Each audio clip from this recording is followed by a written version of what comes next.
Okay. Hello? Hi. This is louder than I remember it being. Oh god. Hello. It's me.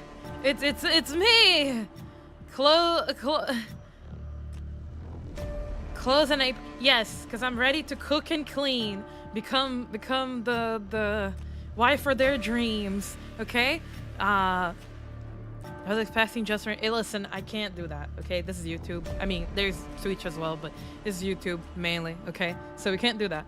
I'm sorry. Hello, Panna. How you doing? Yes. Also, apparently, the other chat is working now. Is Twitch chat working too? It is. Okay. Yo, Mila, what? Yes. Good morning, say good morning, Yago. Good morning. Actually, it's afternoon, but good morning. Yeah. So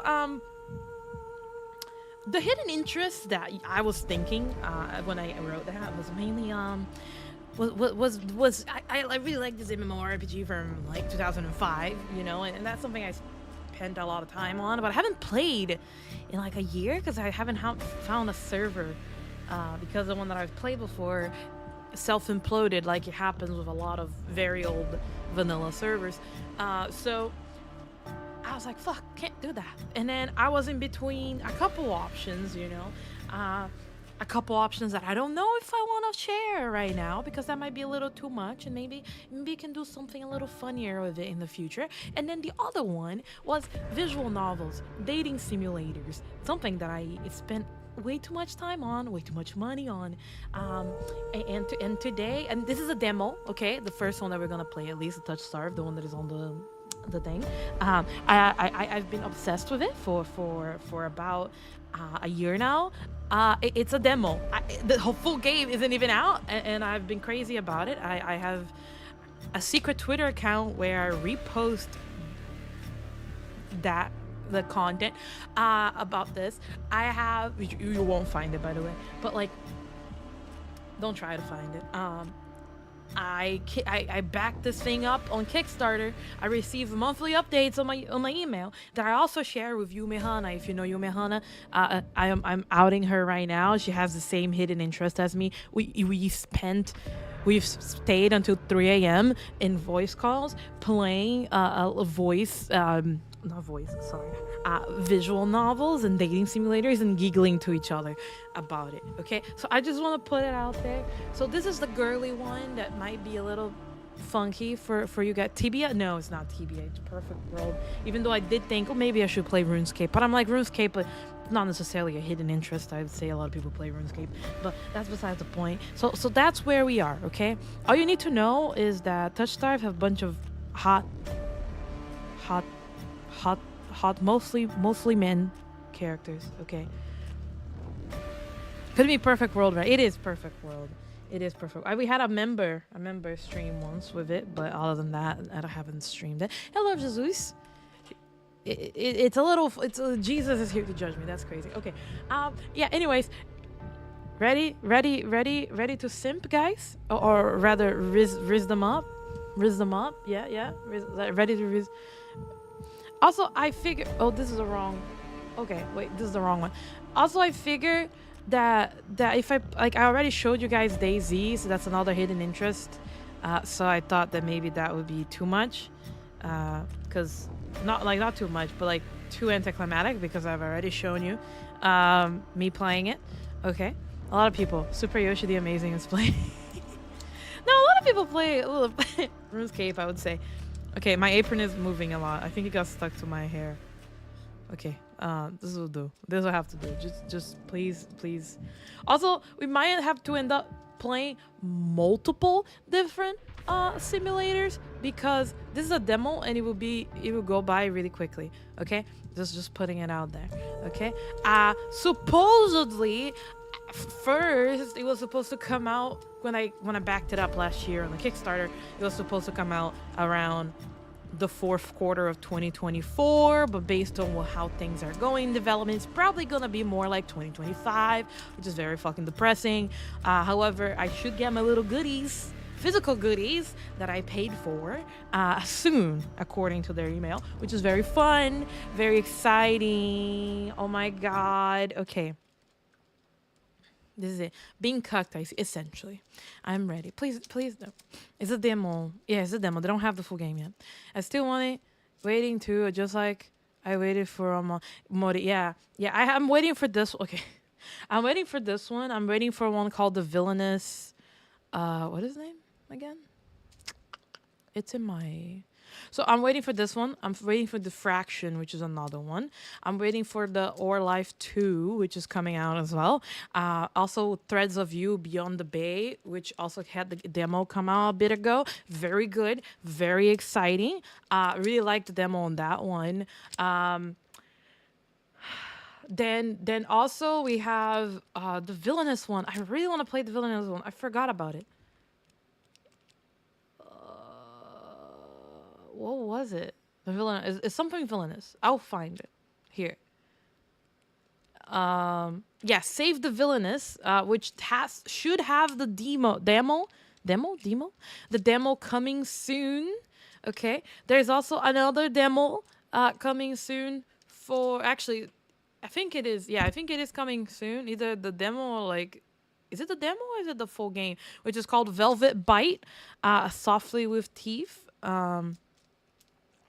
It will be, I think the demo is coming up sometime now as well. Also, for all of you that are very excited about, I'm gonna stop yapping. Now that we are thinking, well, now that we're talking about this, rather, okay, we can talk about the fact that there is actually, if you have a Nintendo Switch and you are an Atomic Atomic game girly, okay, the Villainous is Adored, is coming out. Or has come out. Oh, Oren! Thank you for the super chat! 10 times pause. Wait. I have a thing for this. I have a thing. Oof,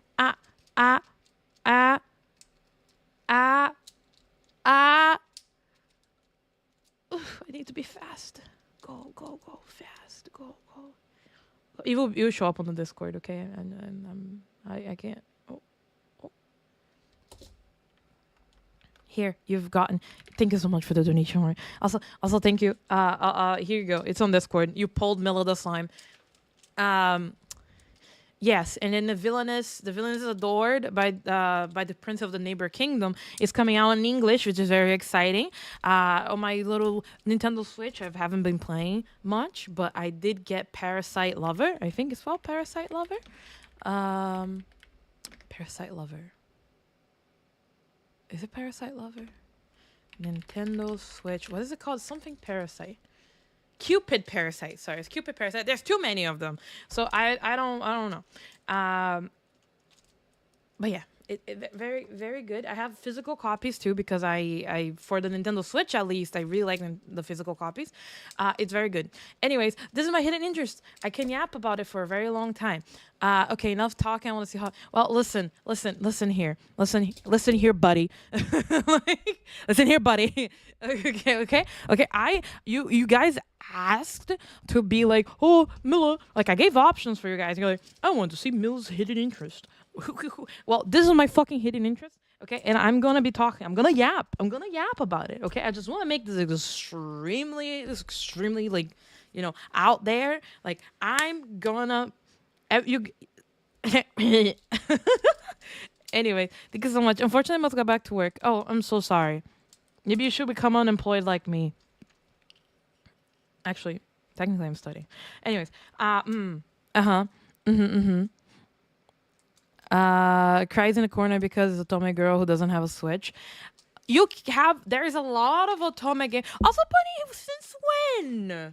Because we were trying to get you to play with us and you didn't play shit.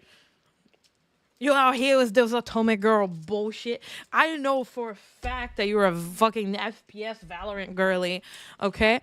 My friend gifted me a Switch, but I won't pay 50 euros for Animal Crossing. I am so sorry because it's a Nintendo game and it will not go on sale. So, better, I don't know.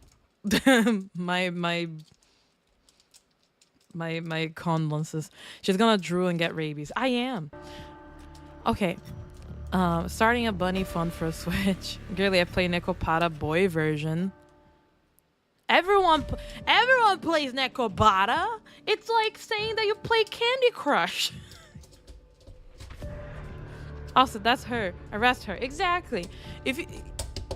I'm gonna be the Otome game police, okay? Anyways, don't talk to me until you play TOUCHSTARVED. I never played Nekopata. Really? It's a very good game. Both like the original ones too.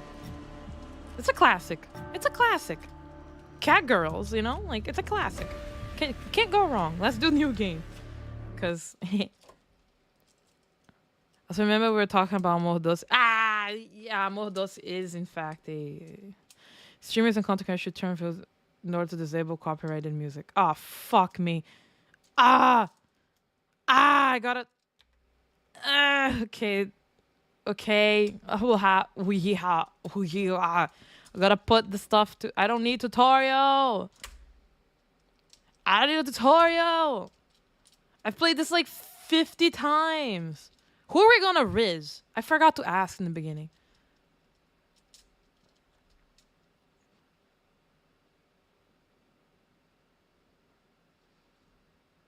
I need to put the music down. Okay, whatever. This is gonna be fun.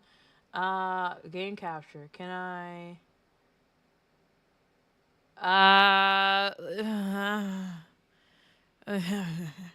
Let me look up.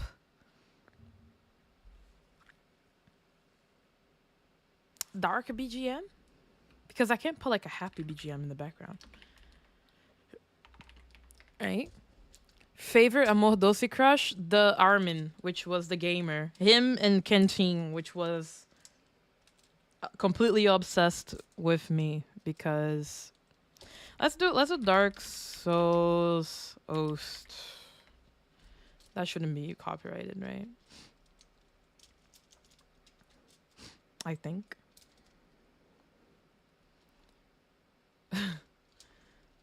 Let's do. No, this is too much. So let's do maybe Slave Night.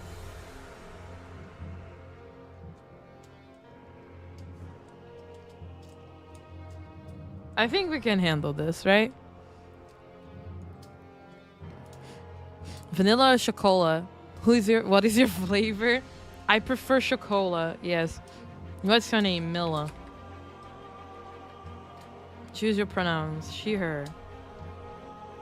I need options. Sound. Music volume 0. Okay, return. Now we're good. Castiel, my wasn't Stu, is Lysandra. That's fair. Castiel sucked ass. I'm sorry. If you liked Castiel, you have very deep daddy issues. Like, that's my opinion on Castiel. And I'm saying this as someone who has probably some daddy issues, but that's besides the point. Tutorial. Click to advance the text. Yes. Is that VN? Yes. The best one so far. Fried will work. It's calm. Yeah, but this is kind of like, the thing here is like, no, Fried might copyright strike me. Can I do like Dark Souls Firelink Shrine music?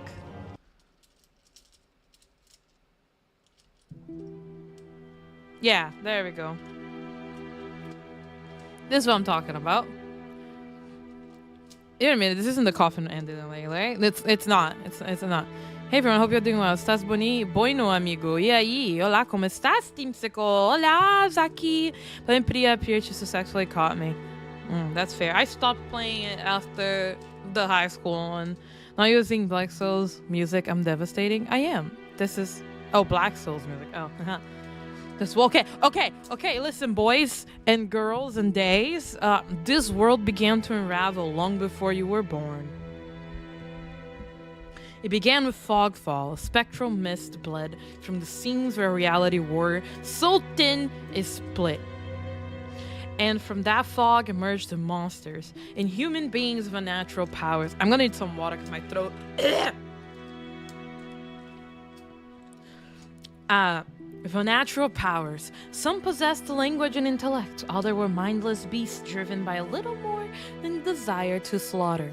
Mila reading what? Listen, listen. The reason why I don't read usually is because I use all my brain power to read these, okay? I don't want to hear. Should I do like a narrative voice? Should I make different voices? No, that sounds like a lot of work. Did I hear fog wall? Yes, boss music starts. These what nuts? Yes. As cities fell. I know my voice is still fucked up. I still don't have my voice. I'm sorry. I still sound like I am congested. I have a lot of snot in my throat. I am so sorry. As cities fell and unrest spread, humans united in their fear while monsters thrived in the chaos. And then there's you. Yes, the biggest monster of them all. It's me. Still a nice voice, not as nice as you, baby girl. Exactly. You're not even sure if you're human. You were born cursed, with hands that alter the minds of anyone you touch. Choose your backstory. Oh yeah, here you can choose your backstory, by the way. So you can be the unnamed, which means that you were raised as an oracle in a remote temple. The priest claimed your touch bestowed enlightenment, but a visiting mage revealed your curse what it is. Following the mage's word, you fled in search of the cenobium. You regularly experience unnatural premonitions that rattle your body and soul, an innate sixth sense that gives you a heightened awareness of hidden supernatural presences around you. So this is like you are in a cult, and you have the Hound, which it means you were raised by society's outcasts, criminals who accepted you when nobody else would. Your partner in crime, a friend since childhood, helped you steal enough money for a cure, then betrayed you. They left you with only enough coin to travel for the cenobium, your last hope. You have sharply honed social intuition. You can survive and even thrive in the violent underbelly of any city, using your experience with the underworld to get ahead. Which essentially means you probably stole phones at the side of the street in Copacabana or something like that.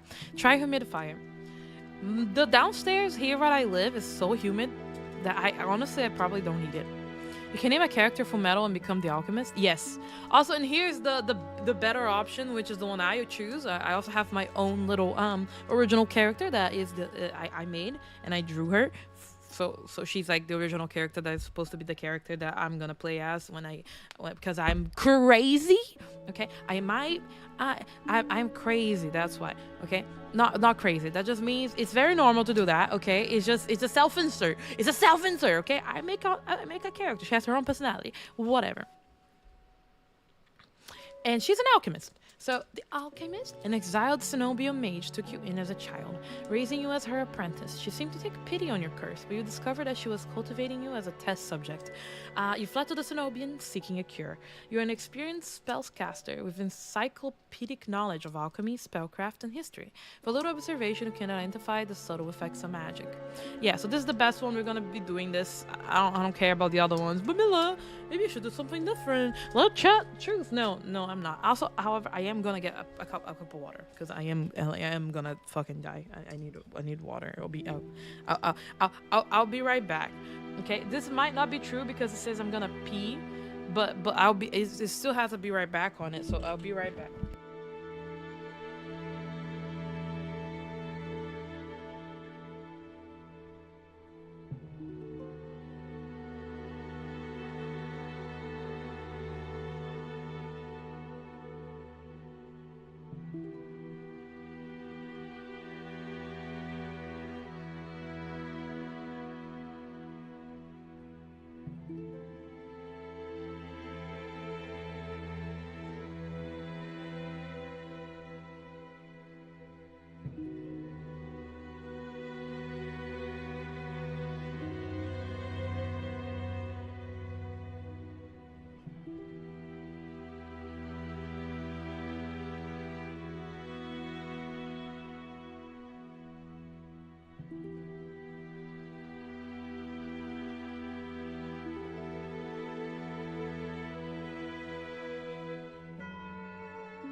Okay. I'm back. I am back with water, and also I took my meds, and also some. I need to move stuff around. Some pickles because I made my own pickles, and the pickles are good. Made some spicy pickles. I don't like store-bought pickles, like cucumber pickles. Like, I don't like them, so I make my own.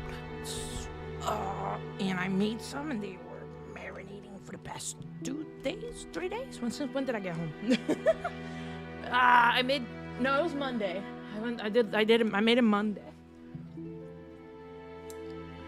Monday night. So we're gonna be eating some pickles because who doesn't like them while reading, right? A little sour, a little spicy. Ow! I bit my. I bit my. Ooh, shit, cheek.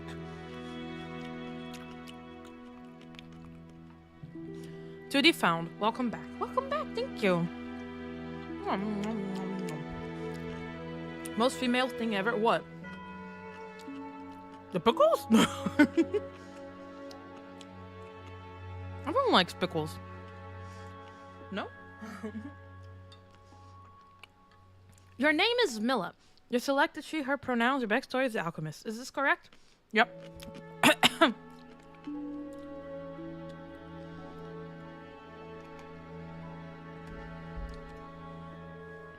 The wasteland stretches as far as the eye can see. There's nothing out here but death. The ever-present stench of decay and countless sun-bleached bones cast like seeds across the barren land. I could say death doesn't scare me, but to tell the truth, I am desperate. It's been 2 weeks since I joined the caravan bound across the wastes. Finding a group that would accept me as was a trial in itself. So I need to make sure I can see the Twitch one too. Whoop. Yes, the pickles. Really? I'm just a girl after all. No, I don't. You don't like pickles? I mean, maybe you never made your own pickles. Only hot girls like pickles. Anyways, as rations grew sparse and my canteen ran dry, I began to despair. But then I saw it. Dracula. Iridia, the city of knowledge, one of the last bastions of humanity left in the world, and home to the famous academy called the Cenobium. All the world's knowledge gathered in one place. If there is anywhere I'll find a cure for my curse, it's there.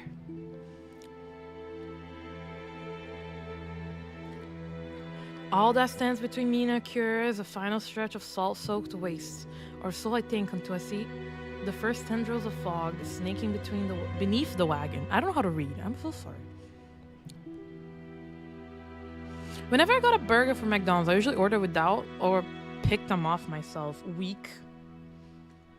You can't eat a burger with a little pickle in it? You don't like the little sour, the little crunch? Like, what's going on? Like, what? Are you like not a hot girl? Like, do you not like pickles? Like, how does that work? Like, how is that okay? Like, in my opinion, that just sounds like a skill issue, a palate issue. Cause if you pick your pickles off of your burger, you're weak. Yeah. Oh, I got too much chili in here.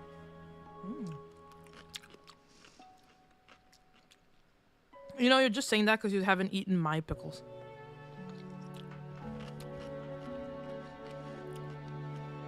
If I didn't run out of name changes, I'd change to Team Pickle.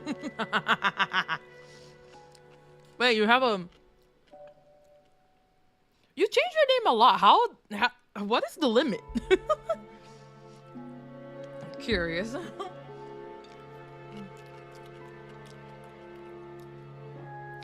I'm not a hot girl. I'm a trash can dumpster. Okay. Don't you have foods that you can't have? No. I mean, I technically cannot. Thank you for the money. Thank you for the money. Thank you for the money. Money. Hey, thank you so much. Finally degrading me, huh? Is that what you count as the grading? Man, I could have done that earlier.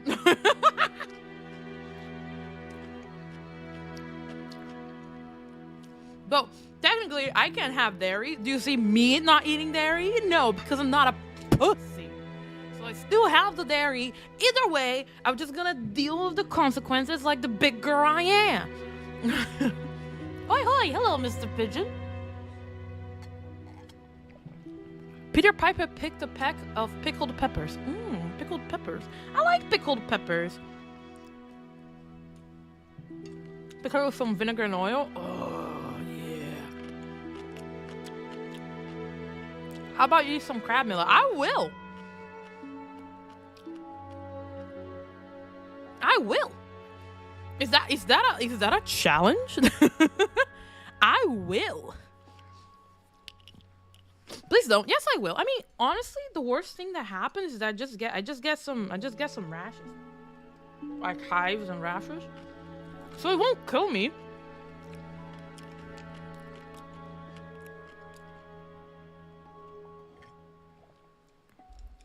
Nom nom nom nom. I have fake crab all the time.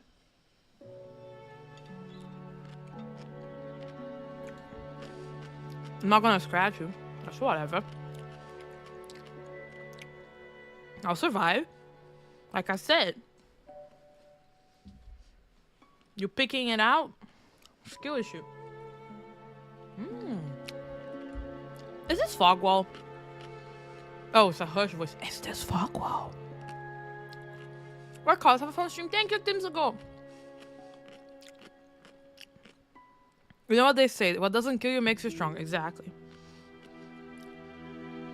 My stomach sinks at the very whisper of it. A silent storm more devastating than fire. Dangers in cities, but a death sentence beyond them. A thick blanket of fog engulfs us, smothering out the lantern's light. The wagon lurches to a stop. An eerie silence, heavy as the mist, falls over us. The only warning we get is a strangled scream. Ah! That's the scream. Stay back! No! Okay. I should save. The cry dissolves into wet gurgling. Then the wagon violently pitches to the side. I hit the ground hard, the air punched from my lungs. Oh, damn. When I open my eyes, adrenaline lends sudden, awful clarity to the carnage around me. Everyone's dead. A traitor I once shared bread with lies face down the mud, their back reduced to a long string of torn muscle, gleaming gristle and exposed bone. Bodies litter the wasteland. I try to... It's gone, dear!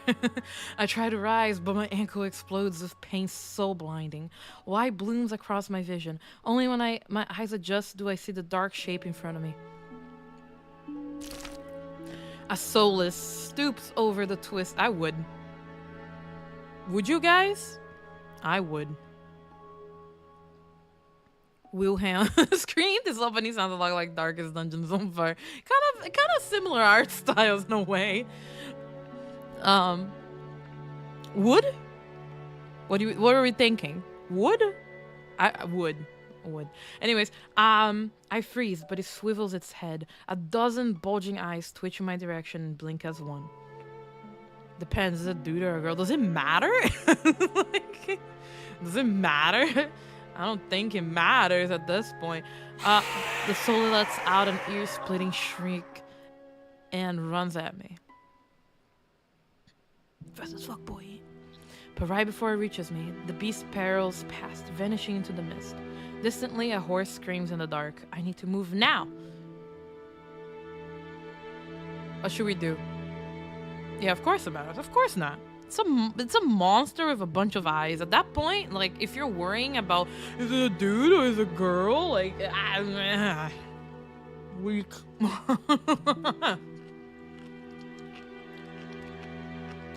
No.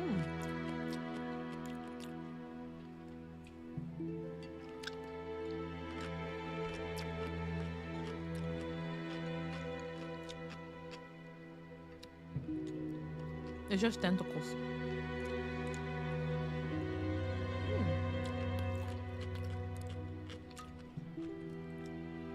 It's okay. I'll let you guys vote what we're doing on this one.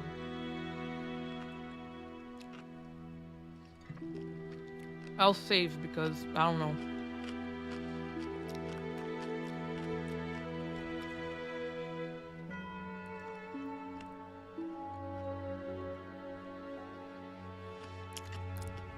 I'll just go to the wagon.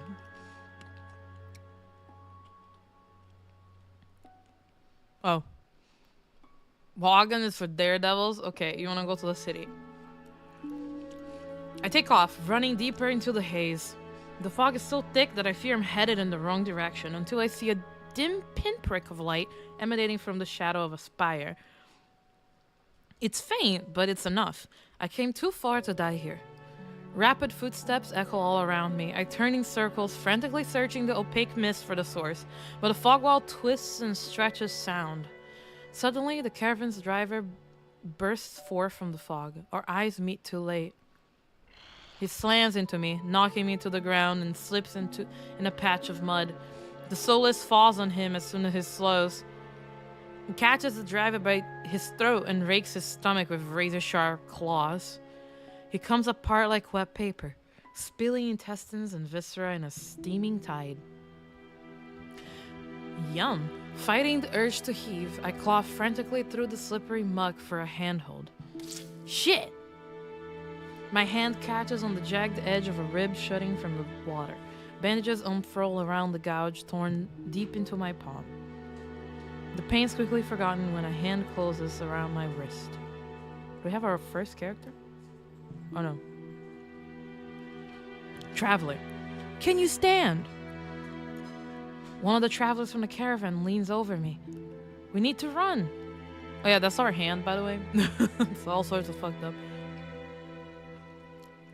They reach for my hand and I realize too late that my bandages have come undone.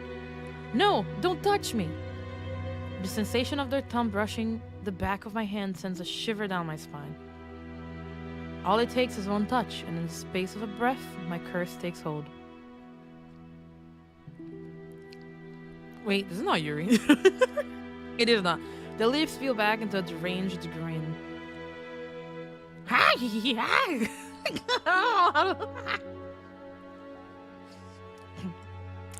Sorry. Mila, I'm late! Welcome in. Shiver me timber. And I need a, how do you call it? A volunteer. For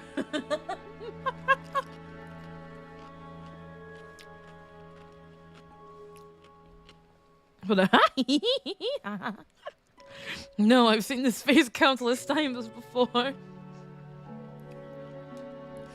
This is the face of someone that has been fighting Radon for the past 6 hours. This is my curse, madness of my own making. The grip of my hand tightens until pain radiates from my knuckles. Let me get... Suddenly, clammy hands crush my throat, choking off my breath. Die, die, die, die, die, die. You sound like you're doing it perfectly yourself, Mila. You think so? Thank you. I'm doing well, Mav. How are you? Spit bubbles at the corners of their mouths and flecks on my... Ew. The edges of my vision darken as my lungs scream for air.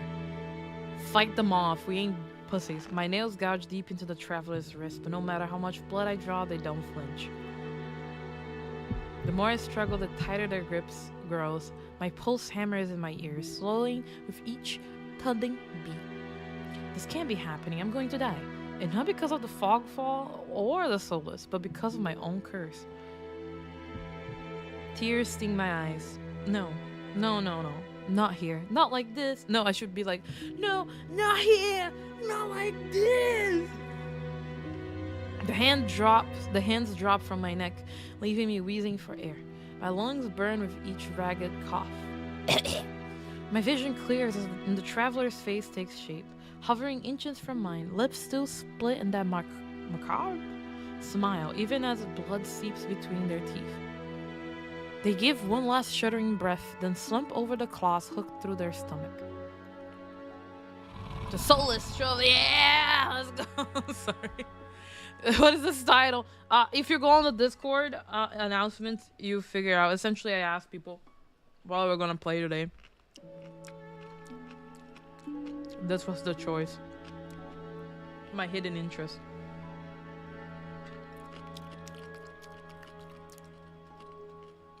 Pickles.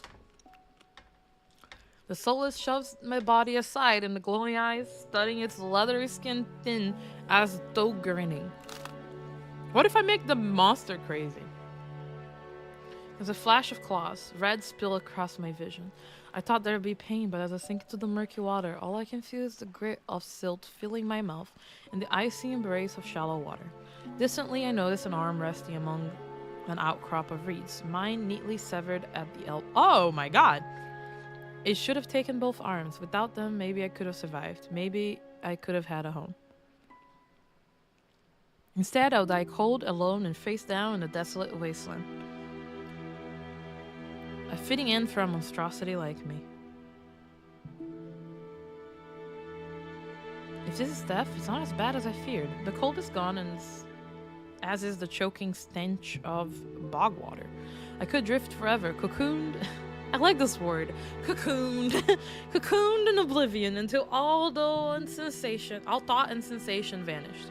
No curse, nobody howling at me in madness and terror, nothing at all. The thought has a terrible appeal to it. But the next moment, I take a reflexive breath. Air pours into my lungs, then out again in a ragged grasp. Feelings come flooding back. A warm cloth on my bare skin, a firm surface underneath me, a strange tang of sulfur in the air. Do not be afraid. Do not be afraid. Do not be afraid. Do not. I don't know what the voice would sound like. I twist my head towards the voice. Tears flood my blurry vision at the bright glow of lamplight. Try not to move. Don't worry. The voice is calm, steady, and commanding. But more importantly, it's a stranger's voice. One thought cuts through my mental fog. I have no idea who this is, and I'm completely at their mercy. This one she gets. Angelina, hello. Is this Yuri? It's not. It's. Why does everyone think it's Yuri?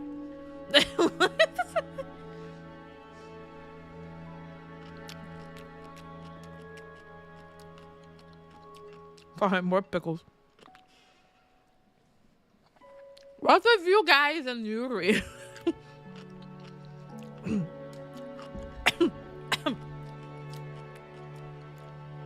Well, it should be. If you guys want lesbian romance, we can get lesbian romance, but that won't be from this game in particular. Oh no. Got hair in my pickle.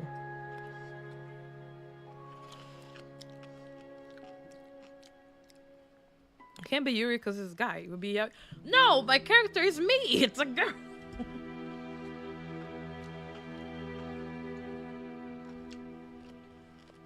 I think they're adding a girl that's going to be romanceable, but she's not in the demo.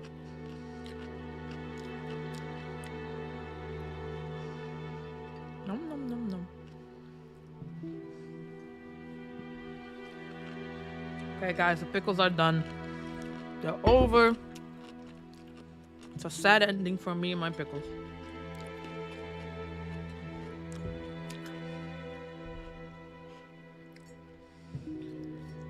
Okay.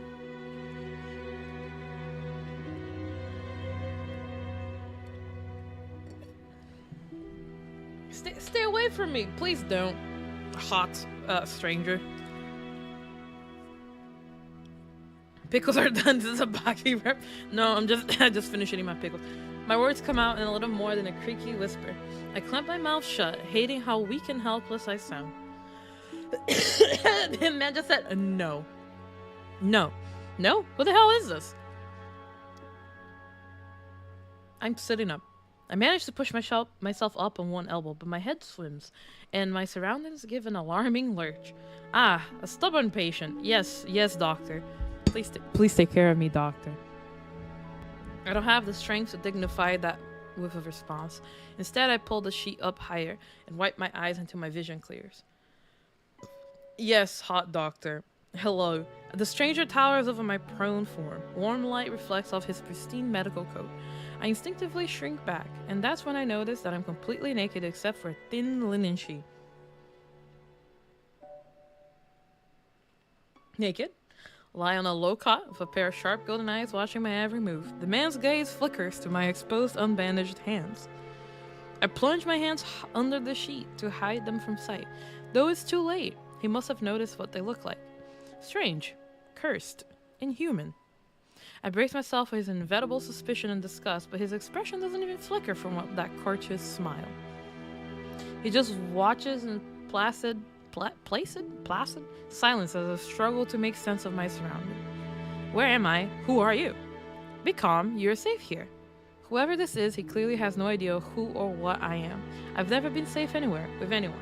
We are a little edgy, okay? That's by default, can't help it. Even my own mentor, my teacher, thought I was nothing but a convenient specimen to be used and discarded.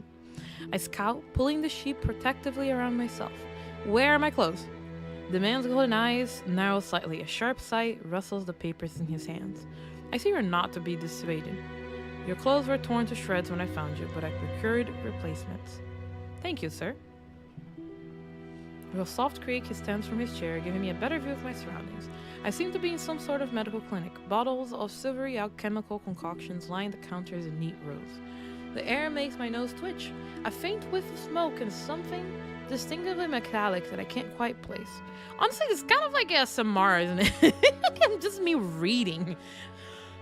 Yum, yum, yum. Ugh. I'm sorry, I'm still sick. The doctor produces a large, dense bundle of cloth, which sets me at the foot of my cot. He's easily a head taller than most, and I have to crane my neck to look at him. Yes, tall, handsome doctor. Please take care of me. Okay. Thank you. I should be polite if I can, especially since I don't know who this is. Oh, no. Who this is, what he can do, or what he wants with me. Thank you. You're welcome. I'll leave you to get dressed. You really don't want to stay with me?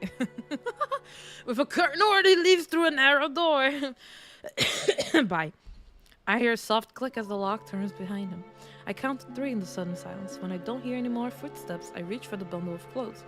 An itch on my elbow stops me short. I reach down absently to rub at it, then freeze when my fingers meet a neat line of stitches. Oh yeah, I lost my arm. I know what I saw. That beast took my arm clean off, and yet my arm shows no sign of injury apart from the black stitches poking through my skin. I gingerly flex my fingers, feeling the heart race at the sensation.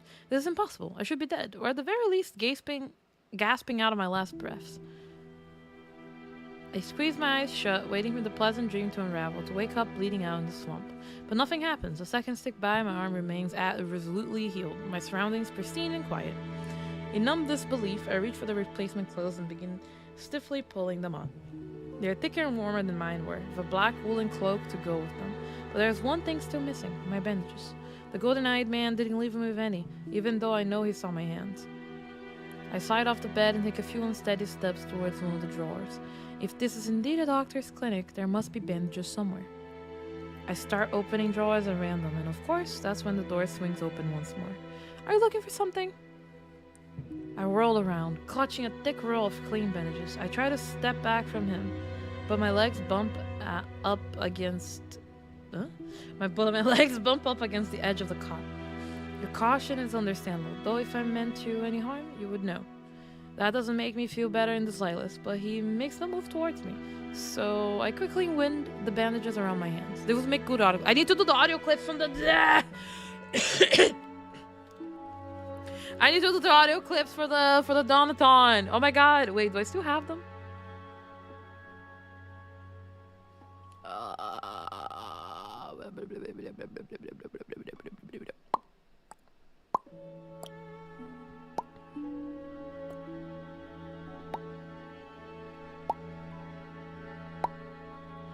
I do. Okay. Should I do that right now? I'll do it later. That doesn't make me feel better in the slightest. The glowing scars and mottled skin disappear in the layer of clean white cotton.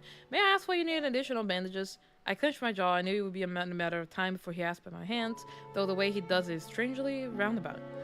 He knows. He knows. Decline to answer. Glare at him. Say nothing. Look into my eyes, pretty boy. I fix him with the coldest glare I can muster. He doesn't even blink, meeting my eyes serenely as I finish tying my bandages. I'm not easily intimidated. I hastily break eye contact, but he says nothing more. At least he doesn't seem angry. But if he wants answers out of me, I'm still going to need some from him first. Who are you? You may call me Kuros. And where exactly am I? I should make a different voice. Kuros. All the dudes are gonna sound the same. Iridia, which I assume was your caravan's destination. I can think of nowhere else for a group of travelers to go. Iridia, so I made it to the city of knowledge after all. I should feel relieved, but all I can manage is a vague sense of increasing unease. How did I end up here? I brought you to my clinic, of course. You are the only survivor from the caravan, barely clinging to life. You needed immediate treatment, which you provided. Yes. He says it so simply, as if I'm a small child and he's explaining basic condition to me. I frown and flex the fingers on my recently healed arm. Aside from being a bit stiff, it feels fine, thoroughly attached to me. You're saying that you stitched my arm back on? Pardon? A soulless attacked the caravan. It ripped everyone to shreds. It tore my arm clean off. But when I woke up here, I spent my entire life learning from a Cenobian mage, and I know of no alchemy or magic that could reattach a severed limb. Even if he somehow could heal me by magic, I should detect traces of it, but I sense nothing out of the ordinary at all. The doctor, Kuros, pinches the bridge of his nose. He sits back down in his chair, quiet for a long time. I do not know where it came from, but Iridia is the city of knowledge, and deadly secrets alike. Information is power, and it is most unwise to give or receive it freely. Since you have refused to divulge your secrets, I will not divulge mine. I do not even know you by name. Hello, fan! How you doing? Oh my god! Cringe Atomic Game! Yes, you know me so well. You like my man voice? Honestly, I should have been on a call with someone so they could do the man voice. You are new to Iridia, so overlooked a specific breach of etiquette. However, you should not expect others to extend the same courtesy. Do you understand? He looks pointedly at my freshly bandaged hands. Loath though I am to admit it, he has a point. I'm also a complete stranger to him, and if he's telling me the truth, he saved me my life. I take a deep, steadying breath. This time when I speak, I sound a bit more like myself. Mila. My name is Mila. Mila Slime! It's a pleasure to meet you, Mila. Oh, it's a pleasure to meet you, Mila. There's a little more warmth in his smile, his polite demeanor back in an instant. Is that Vinka from Dead by Daylight on the painting on the right corner? I don't know. Am I allowed to reveal my dark interest since this is a dark interest stream? I mean, yes, as long as it's safe for work, I guess.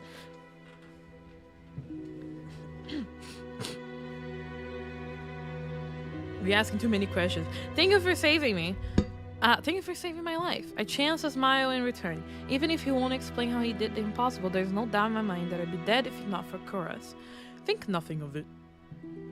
I'm not sure if he's just being excessively courteous, but his words only raise more urgent questions. But I have to ask, why did you save me? You don't know me. The question seems to startle Kuros.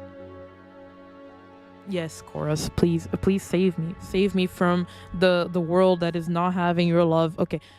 I could hardly leave you to die in the wastes. Assisting those in need is the very essence of a doctor's duty. I've never met a doctor who also handed out free clothes. My fingers find the edge of the cloak. There's a subtle but delicately embroidered pattern around the hem. I try not to think about what kind of price Kuros might ask for such well-made clothes. No, I suppose not. It's because I'm hot, I know. Forgive my presumption. I rarely come across so fascinating a patient. I blink. What did he just say? He said I was hot. Sorry. Oh, I simply meant that a few would cling to life so resolutely, or brave such a perilous journey to Iridia. I could not help being curious about you, Mila. yeah, I can tell you what else. Wait, I can tell you anything, baby. His voice dips to a soft murmur, and he abruptly looks away from me. Oh, he's just shy. He's shy. Okay, sorry. You're pretty curious yourself. I don't know what to say. You're pretty curious yourself, baby girl. Okay, am I? I don't know how to make the voice. It sounds so weird of the voice I make for him. Well, I have forgotten about my arm. I wriggle my intact fingers at him. Clearly not. But you haven't asked me for any payment either. I require none from you. Travelers do not have an abundance of coin, and it would be unethical to leave you destitute in a strange place. I fall silent, unsure what to say to that. Nobody would help a whore like me for free. There has to be some kind of catch or trick, right? Yes. He wants me to be his wife. That's that's the catch. Anyways, I'll do it if one other person also shares their hidden interest. those are big stakes there, math. Wait, I'll bite. Oh, I forgot I had the Portuguese keyboard settings. Nah, you're good, man. It happens to me all the time. A loud knock at the front door stops our conversation cold and spares me from having to say anything else. Duty calls. Unfortunately, you're not my only patient today. The knocking grows more insistent. He said unfortunately, by the way. And Curtis lets out a tired sigh. Please wait your turn. Though he says it quietly, the clamor on the other side of the door abruptly stops. Do we need anything before you leave, Mila? What? Shrink? Skink? Just take it for the sub. Take it for the sub. Do we need anything else before you leave, Mila? Oh.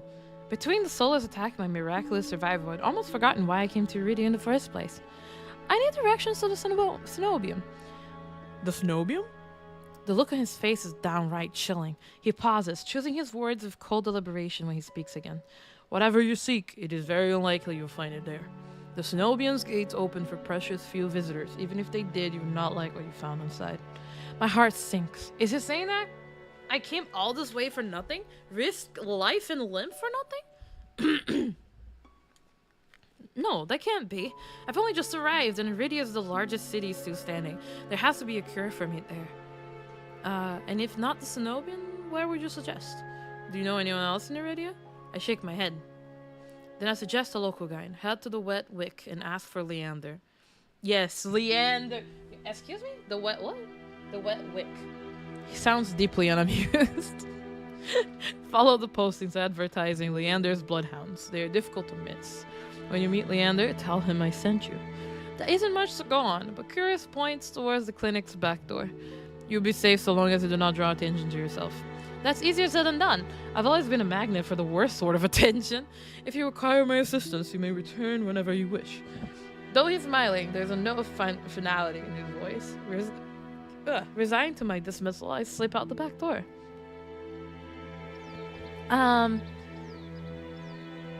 and my hidden interest is underwater. Hey! Like, what kind of underwater? Like, because that can be a sussy underwater situation, or that can be like, I like fish. Or it could be, I don't know, like something like choking, you know, like, and drowning. Anyways, by the way, full-time Mills is streaming now? Yes, now we always will stream at least on YouTube and Twitch at the same time. The vertical streaming kind of sucks because it ends up just crashing my OBS every time that stream ends.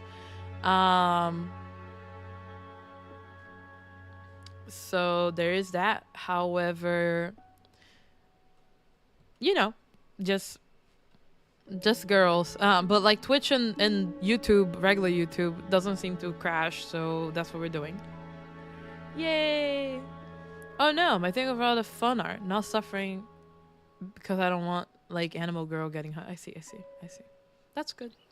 Oh, is that what you asked for, like underwater Mila when you won the thing? That makes sense. I find myself standing in a narrow and rather gloomy alley. I pull the new cloak up over my nose, stepping over the contents of chamber pots that have been emptied into the street. Something lays heavily inside one of the cloak's pockets. My coin purse. Purse. Everything is still inside. Every last coin I'd scraped together for the journey to Iridia. It doesn't even look like it was open. There were so few coins to begin with, they probably weren't worth stealing. I glanced back at the clinic's closed door. Kurus didn't take any payment. He didn't even ask for a future favor. But he also said that Inuridia's secrets are power. Does he expect me to give up mine at some point? That's not exactly a comforting thought. Still, no matter why he did it, Kurus gave me a second chance and a lead on where I might find help. I better get going. Before he changes his mind, I squeeze out of the alley and into the crowded main street.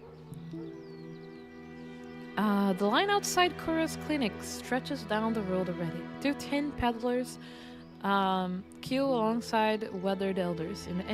If any place is in desperate need of a free clinic, it's this one. The cobblestones are treacherously rough under my feet, deep grooves worn between them by regular flooding and decades of hard use. I knew Iridia was a river city, but I didn't expect... I can't fucking speak! Didn't expect it to look so eroded. The buildings are tired and dilapidated, all crammed together in a narrow street. A child darts by, clutching something greasy wrapped in paper. The smell of fried food drifts over me. My stomach gives a faint gurgle. Gurgle? Argle. Since I said I'd bite, I guess my hidden interest is fashion and character design. Oh, that's cute. Fashion and character design. I think it's good, especially if you're good at fashion and character design. It's very important. I personally am horrible with it. So, but it's very important, especially for character identity and all that kind of stuff. Anyways, a child darts by. I'm hungry. This morning's catch, fried up, hot and fresh. Not too many eyeballs today. That sounds disgusting, but I'm starving, so I duck my head under the stall's grubby awning. A large fish leers up at me, its 3 bulging eyes still visible through the thick layer of crispy batter. The vendor gives me a gap-toothed grin. What's the cheapest thing you got? The vendor points out a metal basket of what looks like long strips of savored fried dough. Fresh long glass. 3 copper, please. Don't burn your mouth. I take the coins out, counting them gingerly. At this rate, I might not even be able to afford dinner. Reluctantly, I drop the payment on the counter and take my meal. They really said it's more expensive for the gringos.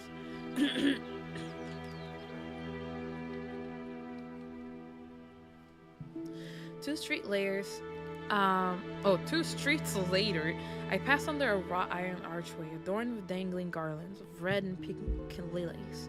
The building in this quarter are a dizzying riot of color, painted walls and tinted glass everywhere I look. Sheer red and pink curtains flutter in open doorways. Musical voices call out invitingly. Incense mingles with the pungent scent of flowers, barely covering the salt and musk from warm bodies.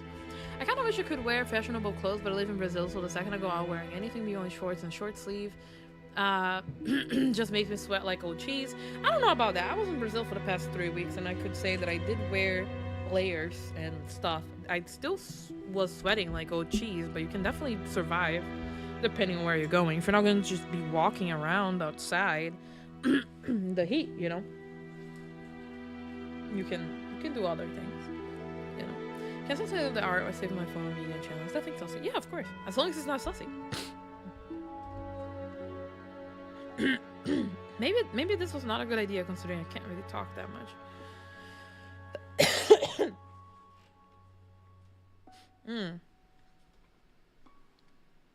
Should I explode? Okay. This must be Iridia's entertainment district. I'm polishing off my food and dusting the crumbs from my hand when I spot a poster. It features a silhouette of a smiling man wearing a single dagger-like earring and the word Bloodhounds printed above his head. A motto, as above, so below, circles the artwork. Hi Mila, how hot are you guys? They're very hot.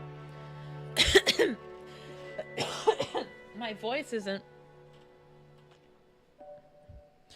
Yeah, there are a few colder days recently, but I'm sweaty as fuck right now, and all I did was walk to the nearest pharmacist for hair products, so that's fair. Talking about that, I might just need to get a cough drop.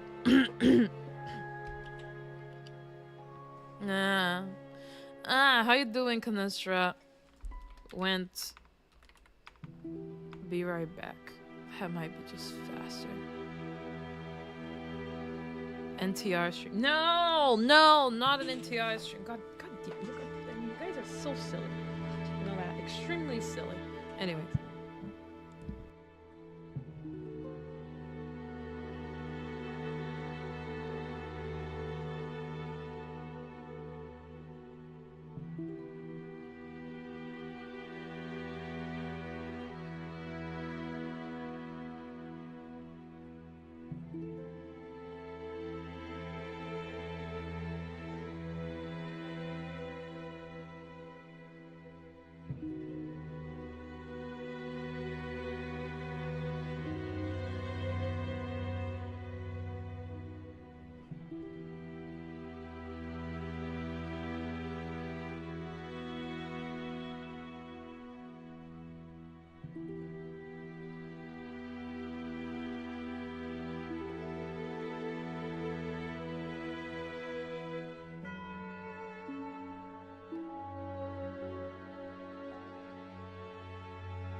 Okay, I'm back again.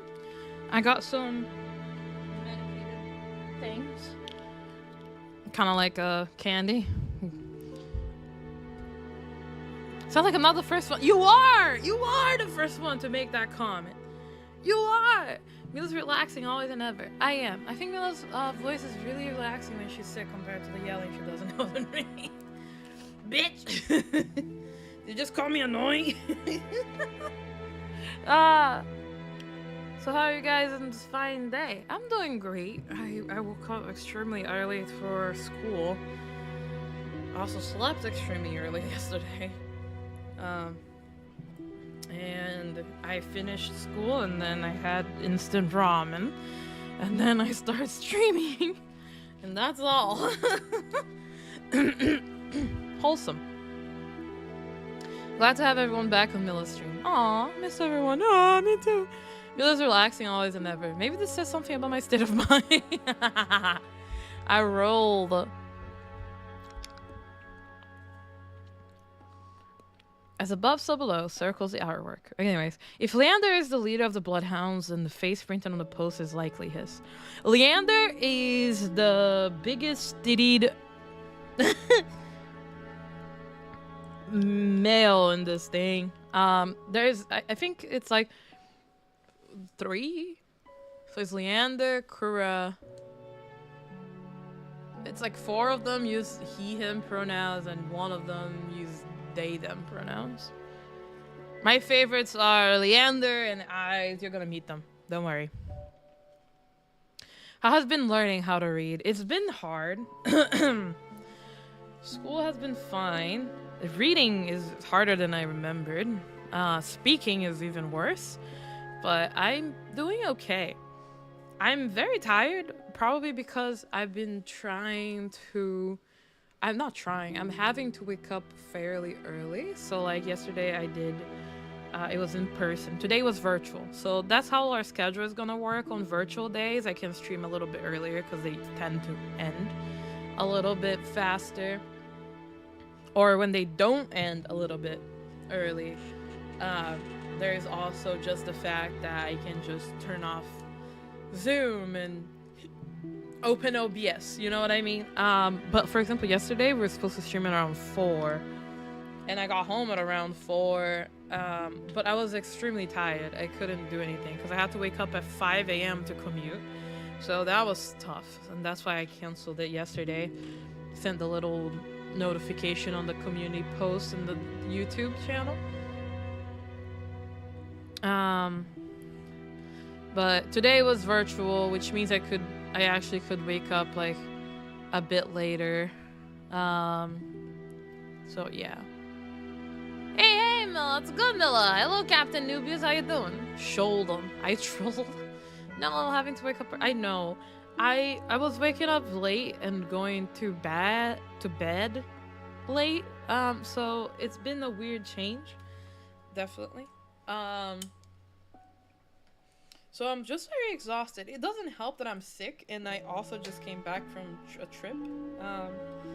So I just haven't had much time to rest, and it's just getting to me, I think.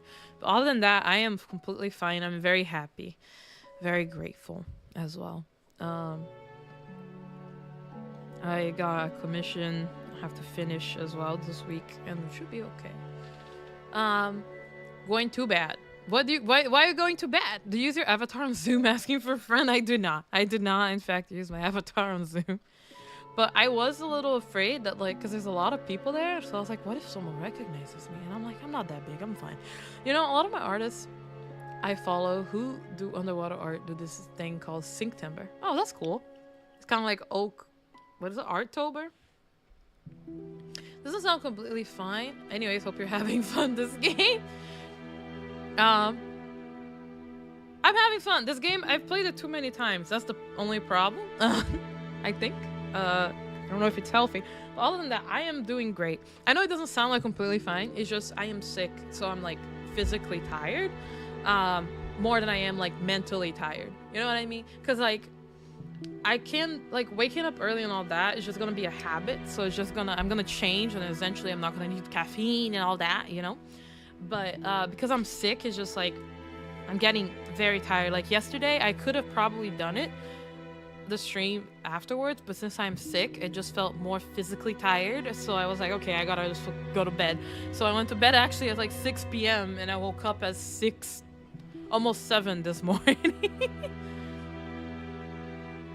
Ew, Flash person IRL. I know. I'm sorry. It's disappointing. So good. It's just I was from walking all day. I didn't walk all day. At least not today. Today I've been home. It's been virtual. It's been virtual.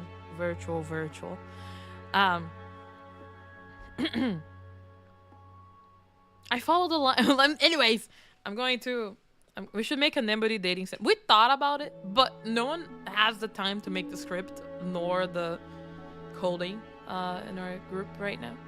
Vtuber. I don't know.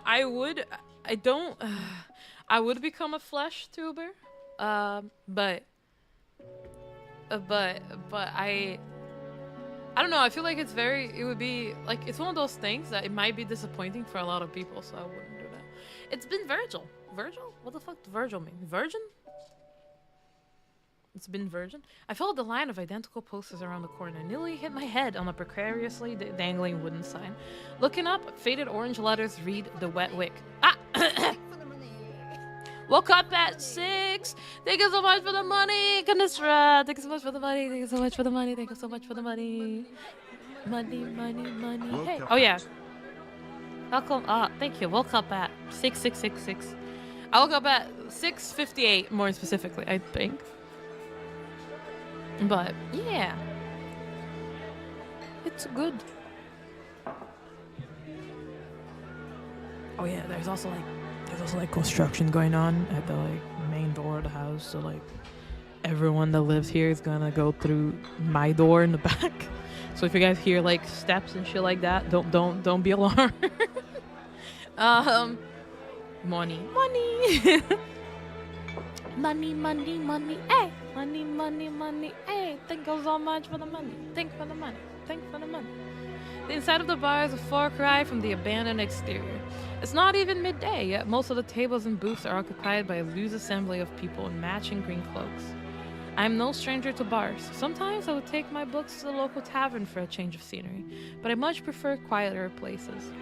A cursory glance doesn't turn up anyone with a dagger-shaped earring. I'm about to head towards the counter when a chant rises from the center of the room. Show! Show! Show! Can I get shout out to my friend who can't catch the insta-kill mechanics? Shout out to the friend who can't catch the insta-kill mechanic. I hope that you get rid of your skill issue. Now you can make that an audio and send it every way. I like just make it like a, you know, like the, please make it a, what is it called? The soundboard. Yeah, the soundboard. You can just record that and then use it as a soundboard. Show. The remaining green cloaks abandon the bar and their booths to rush towards the center of the room in a sudden torrent. There's no time to move out of the way. I'm caught, swept along in the ale-stenched current. Hey! Rhythm, English? Rhythmic, fuck! That word. Chanting drowns out my voice.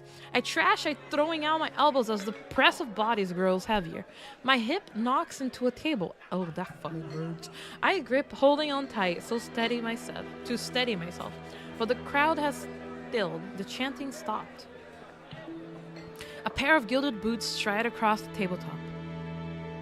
The man himself. Seriously, you dogs? Again? Yes. Woof, woof, woof, woof, ruff, woof, woof, ruff. Bark, woof.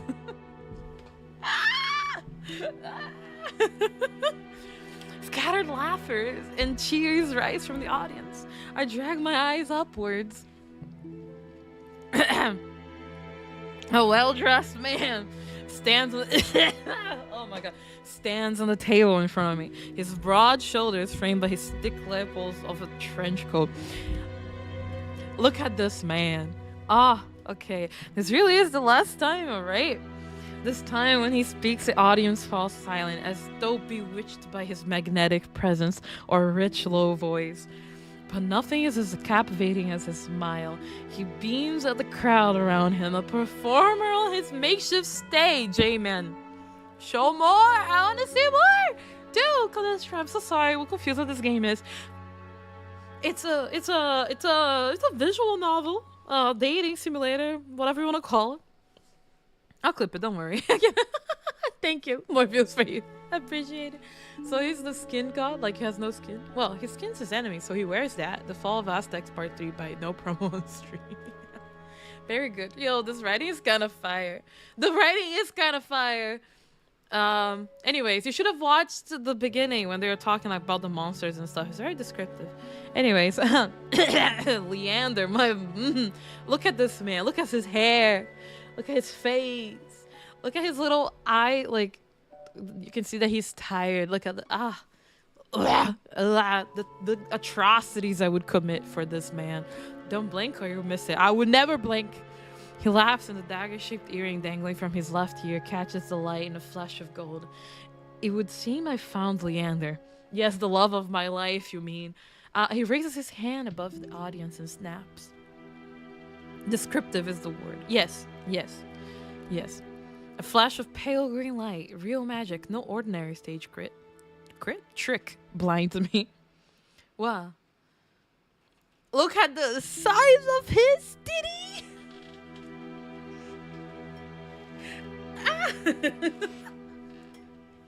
Look at the size of his titties. It's like, oh, this is what oh my god. Mila Warcraft for Leander? Maybe. As the brilliance ebbs, my gaze refocuses on the mage towering above me. I can hide the UI, by the way. Look at him. Look at him. Okay. Okay. He flicks his wrist and the magic spiraling around him coalesces. The delicate flower stem sprouts from between his pinched fingers. One by one, glowing lily petals spring forth. With a flourish, the mage presents the conjured flowers. The audience bursts into clapping and cheers. My mouth hangs open. And not just not TikTok moment. Listen! not just on account of the impressive performance. There was no incantation, no spell circle. I've never seen something so beautiful and intricate conjured so effortlessly. Leander must be an incredibly gifted mage. No wonder Curus recommended him. Guys, I have a new idea for my OC. Yay! They know what they're doing by not showing any skin. The bastards. The bastards, they know. Oh my god. I hope that we can get in the actual when the game comes out, because this is a demo, by the way.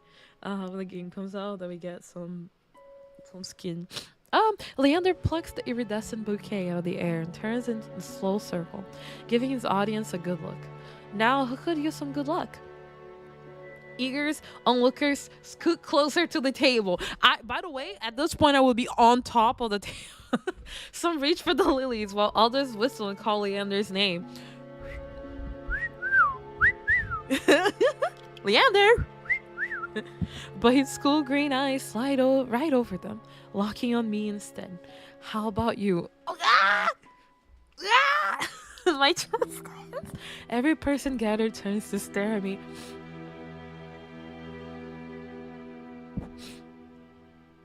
I'm saving. What if I do the wrong one? On top of Leander? Yes. Yes. Take the flowers. I reach out, all too aware of the way my fingers tremble as I carefully take the flowers from him. There's no weight to them, only a faint warmth that radiates from the stems. As soon as the flowers leave Leander's hand, their light dims. They fade away in a shower of opalescent light.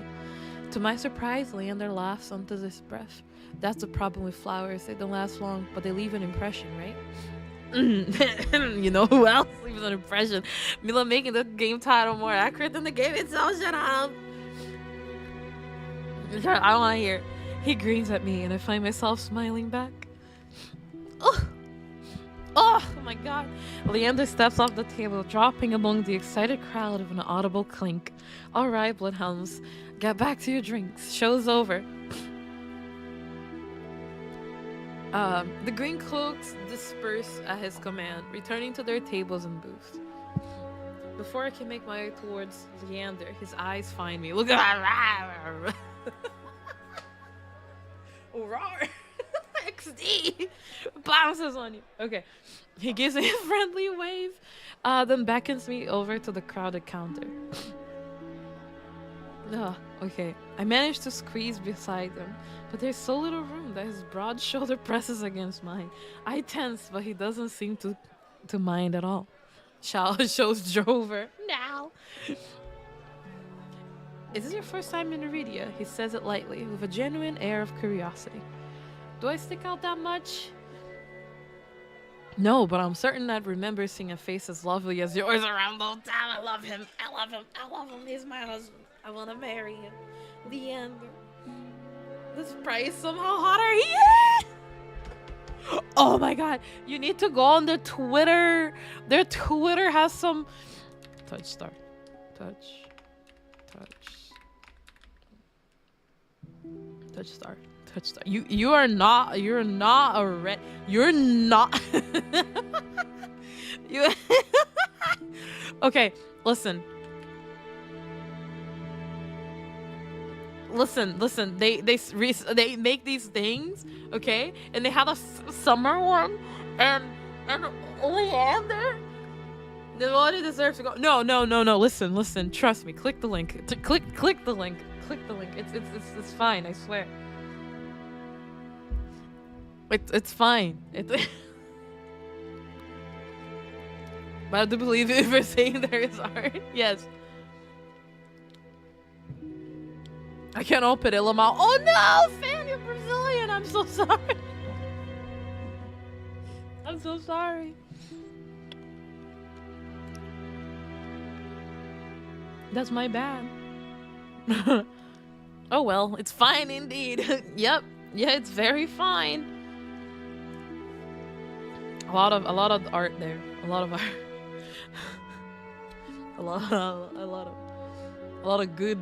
a lot of good things in that place. Anyway. I love Leander. Anyways, no, but I'm sorry. Okay, he remembers fine. The tan lines, the nip piercing. The nipple piercing. Anyways, my eyes flicker to the polished countertop. I'm not used to flattering, and being this close makes eye contact difficult. Brazil lost Twitter, but the US lost the biggest hentai party. It's like, oh yeah, and hentai got banned, didn't it? As if on cue, the bartender approaches us. What can I get you? Surprise me and add anything my friend wants to my tab. And he pays for your drink? I wasn't expecting the generosity, but I have to admit, I do feel a little thirsty after all that fried dough. I don't know. Well, he's like... by the way, I've played this game 3 times and but it was a while ago. Internet archive too. Oh, and anime piracy. Insert crying Mila because membership ran out. Low-key goofy, but still, I meant, yeah! I'll say water is fine. While the bartender lives to fix our drinks, Leander leans his elbows on the counter, close enough to notice the purple shadows under his lower lids. Yes, love me a sleep-deprived, big-tittied mage. His eyes wander over me in return, but when they lock on my bandaged hands, a sour taste rises in my throat. Here comes the questions. So what brings you to the wick? Kura sent me. He pushes his hair back from his forehead, but he immediately falls right back into place. Amen, brothers and sisters. So it's about work. The bartender pushes a pair of glasses our way, but I don't realize how thirsty I am until the cool water touches my lips. I drink the water in a single gulp. Leander takes a deep swig of his beer and lets out a satisfied breath. How can I be of assistance? I need to get to the cenobium. As soon as the word cenobium leaves my mouth, the entire bar falls silent. I need to stop saying shit. I need to stop, yeah. You notice shadows only now. I was too hypnotized beforehand. Bloodhounds twist around their seats to gawk openly. Finally, an especially drunk one speaks up. The hell are you? Bringing out the Cenobian in here. Throw him out! This is Bloodhound territory. The vitriol catches me off guard. From the angry looks thrown my way, it's clear I've broken some unspoken rule just by mentioning the Cenobium. When I glance at Leander, he's drinking as though he hasn't noticed the uproar. Only when he catches me looking does he lower his glass. For the love of... He drags a hand down his face. Hey, keep it down, will you? This is business. I tense, expecting an argument, but the outspoken bloodhounds silently return to their drinks. Only a handful continue to watch me warily. Sorry about them. The Cenobian's a bit of a touchy subject in these parts. Mix in enough drinks and, well, you saw. How about we continue this outside? When I give him a terse nod, he pushes away from the bar counter. It still exists, but he lost his appeal in court. It probably won't last for long. Oh, I just noticed why I'm wearing a maid apron. Because I'm ready to cook and clean, become a wife for them, kind of thing. Anyways, oh my god, Bloodhound Knight Daryl, give me the OP sword. Wait, Bloodhound, is that an Elden Ring reference? Yes. If you weren't saying shit, you couldn't be saved from getting hit. Fair, but I follow Leander to an alleyway tucked behind the wet wick, where layers of frayed bloodhounds posters have been plastered to the walls. Seeing them side by side, the resemblance between Leander and his likeness on the posters is impressive. Yes, he's handsome in both of them. Curse didn't send you here for help with the Cenobian, did he? From the look he gives me, he already knows the answer. I glance away. I'm glancing away. Okay. No, he didn't. He suggested I find an alternative. Yet here you are, asking about them anyways. What do you need the Cenobian for? I don't want to tell him about my curse. The less people know about my capabilities, the better. Thankfully, Leander takes my reluctant silence as an answer. Well, I see you're already aware of the city's currency. Information's worth its weight in gold in here. Curse told you the truth. The Cenobian's dangerous. Get on their bedside and they'll imprison you if you're lucky, or torture you if you're not. Torture? My teacher never described anything like that. But the Cenobian is supposed to be a place of learning, a sanctuary. The Cenobian has always been heralded as the last bastion of human knowledge, a shining beacon of hope in a world steeped in nightmares. If any place holds answers, it would be the Cenobian. That's why I came here. That's what they want you to think. But things that seem too good to be true are often just that. Such a simple statement, and yet it leaves me reeling. If it's true, if I staked everything on a lie, then what now? Leander cleared his throat. But, as I always say, there's solutions to every problem, and alternatives to every solution. He claps his hands and turns to me with a brilliant smile. That's why Kuras pointed you to the Bloodhounds. Let us help you. Whether it's hunting soulless, finding people, or recovering stolen valuables, we can do it all, and free of charge. I'm shaking my head before he's even finished his practice speech. My patience is wearing dangerously thin. Listen, I appreciate the offer, but my problem can't be solved by a group of good Samaritans. I'm being a bitch! I have a wonderful day, Mila. I'm promise not to judge. What the fuck's wrong with you? A lot of things. Have a good day, too. You just did. Imagine dragons. Just imagination can destroy. Leander! Yumi! It's our husband. It's our husband, Yumi. To my chagrin, Leander nods slowly. Then your problem must be fairly serious. And if the Cenobian's your first choice, you're searching for a magical solution, aren't you? When my eyes widen, he nods along, as though he suspected all along.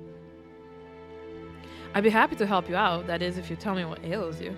Leander might not work for the Cenobian, but if he shows any indication, then he's even stronger than the mage. Oh, fuck! Then the mage should raise me. She couldn't do anything about my curse, but maybe. I'm silent, plagued by indecision. I don't know if I can trust him, but it's not like I have any other alternatives. Is he smart or are you not smart? I'm not smart. He's the smartest. Hate to admit it, but this could be my only path forward. My confession comes out in pained whisper. I'm cursed. Cursed? Oh, now I'm very curious. What kind of curse? Something ancestral or more recent? He looks me up and down, thinking, in my face, I love him. Look at his smile. I'm sorry. I'm gonna go back. Leander, give me one chance. Oh my god, it's okay. Like, Leander, it seems like your whole, like, it seems very heavy. Like, I can hold your balls for you. Could I?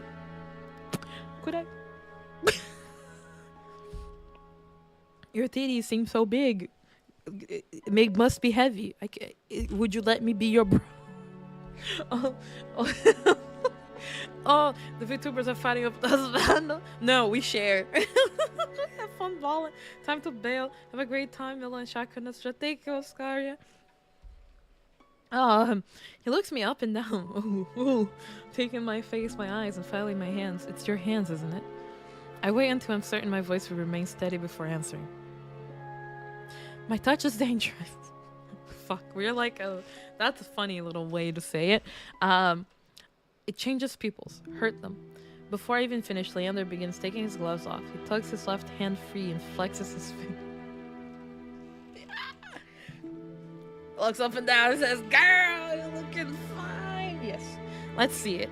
Oh, look at him smile. Okay, he offers me his hand and a prismatic flash of magic ripples across his palm. An enchantment for protection, but I'm already shrinking backwards. I can't. I don't care how confident Leander is. I can't bring myself to hurt him, to see his kind face twist into a mask of madness. Believe me, this isn't an ordinary curse.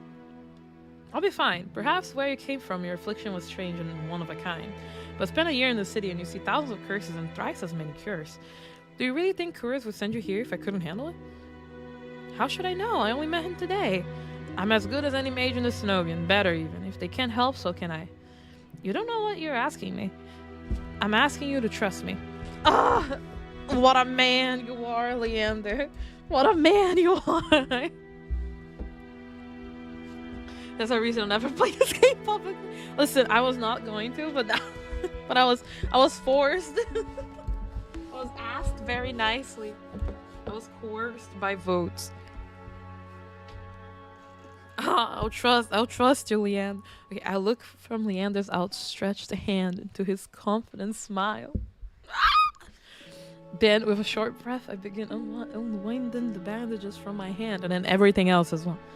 Fine, but if you lose control, it's like, this is like some sussy language.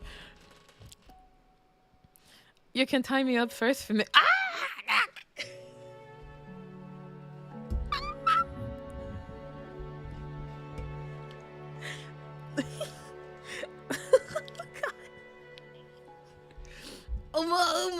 You put it up to vote, I guess. I didn't think that was gonna win. And our other husband hasn't even showed up yet. Don't let him know. The blush, yeah, the blush, yo. His little blush. I'm so homosexual. I mean, technically he's a dude, so it's heterosexual. Anyway, oh my god. My man, I'm sorry, my heart. With each joint exposed, I grow more and more certain that this is a terrible idea. Ready when you are. If he's bothered by the way my hands look, he doesn't show it. My fingers hover shakily over his palm. 3, 2, 1.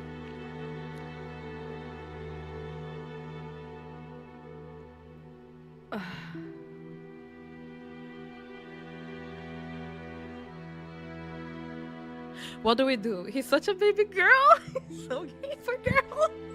He is. What do? We hold back or we touch him? Come on, interactive gameplay, guys. Interactive gameplay.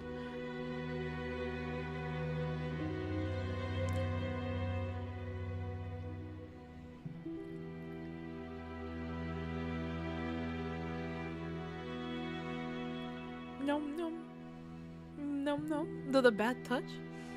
The bad touch. I tap his palm once.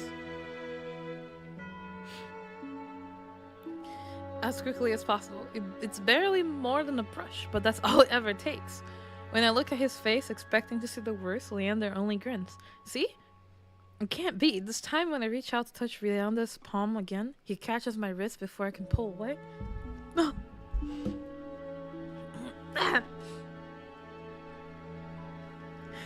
Okay. I told you there's really nothing to worry about. Oh, he's flying! I need this game released like tomorrow. Bro, I am so upset because it was supposed to come out in 2024, but like there was delays, so it's only gonna come out in 2025, and I can't stop thinking about it. However, the goodies, like I'm gonna get like I think a keychain and some stickers. They're coming in the mail supposedly by the end of the year. Protected handhold. I'm so glad that Mila has graduated MOD and joined the Mr. Peace crew. Oh, oh, he's blushing from holding my hands, guys. He's blushing from holding my hand. He trails off, and my thumb brushes the soft skin on his inner wrist. I'm gonna fucking explode. I search Leander's face for traces of madness, but his eyes remain a clear, soft green. Oh, it's all that rises in his cheeks, but he remains still, except for the subtle bobbing of his throat. Neither of us speak as I trace the contours of Leander's palm, lost in an awareness I wasn't prepared for. But I've been with other people, kissed them, been embraced by them, and more, but not like this. My fingers, long deprived by years of bandaging, pick up every single detail. The grooves of his palms, the smooth shell of his nails, and the pulse of his heart. For as long as I've lived, I've never been able to hold someone's hand, not without dire consequences. I never realized what I was missing until this moment. While Leander's pulse is steady, mine is hammering as fear gives way to excitement. This wrangle looks such one of engineering precision. Yeah! By the way, Mila, did you see that Vtuber got an update? I did see I got an update. I didn't check what the update was. More evil ending, official mod support. Oh, I need to make an evil run then. Y'all! What do we... I'm gonna keep... You're gonna keep going. My hand glides over Leander's wrist and up his forearm, where smooth skin abruptly gives way to the raised scar by the edge of his sleeve. It matches the one that runs from his collar to the cheekbone. Could it be the same wound? Do you really need to figure out this, Chloe? I'm trying to remain pure. Oh, if you guys could see my face, oh my god. I glance at Leander's face and his lips part as he considers his words before speaking. Just tell me you love him already. Come on. Like, am I the first person being able to touch like this? My hand goes still on his arm. So far, I admit, your touch does make it somewhat difficult to stay level-headed, but not due to your power. Ah, my god, this is hand holding. Oh my god, I just handled, but like, yeah, I know, Yumi. This is clearly the same color as her hair. God damn it. Oh my god. Ah, Leander, the man you are. I need to shut up. Okay, oh sorry. You wield the girl power. He takes my hand, his soft green eyes flick to mine before he turns it to inspect the golden fissures that crisscrossing my knuckles. Look, we match. He points out the golden pin on his cold collar, giving him a small smile. Ah, the man you are. The man you are. Oh my god. I draw my hand back and take a steadying breath. My head feels as though it's stuffed with cotton. Habit alone guides me through the motions of rewrapping my hands, although my fingers tremble too much for the bandages to lie flat. I can't believe that worked. May I ask your name? Oh my god, we didn't even know our name. Oh my god, I let him hold my hand and stuff. Oh my god, Yumi, have you seen the summer? Have you seen the summer artwork with him? By the way, just putting it out there. Anyways, you were right to hide this from me, Mila. This curse of yours is unlike anything I've ever dealt with. I can tell you're discreet, but you're not best go showing that off to anyone else. I didn't plan on it.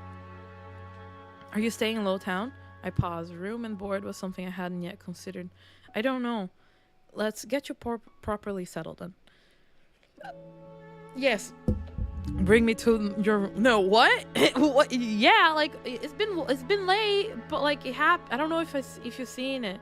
I think you did, because I think you sent it to me, right?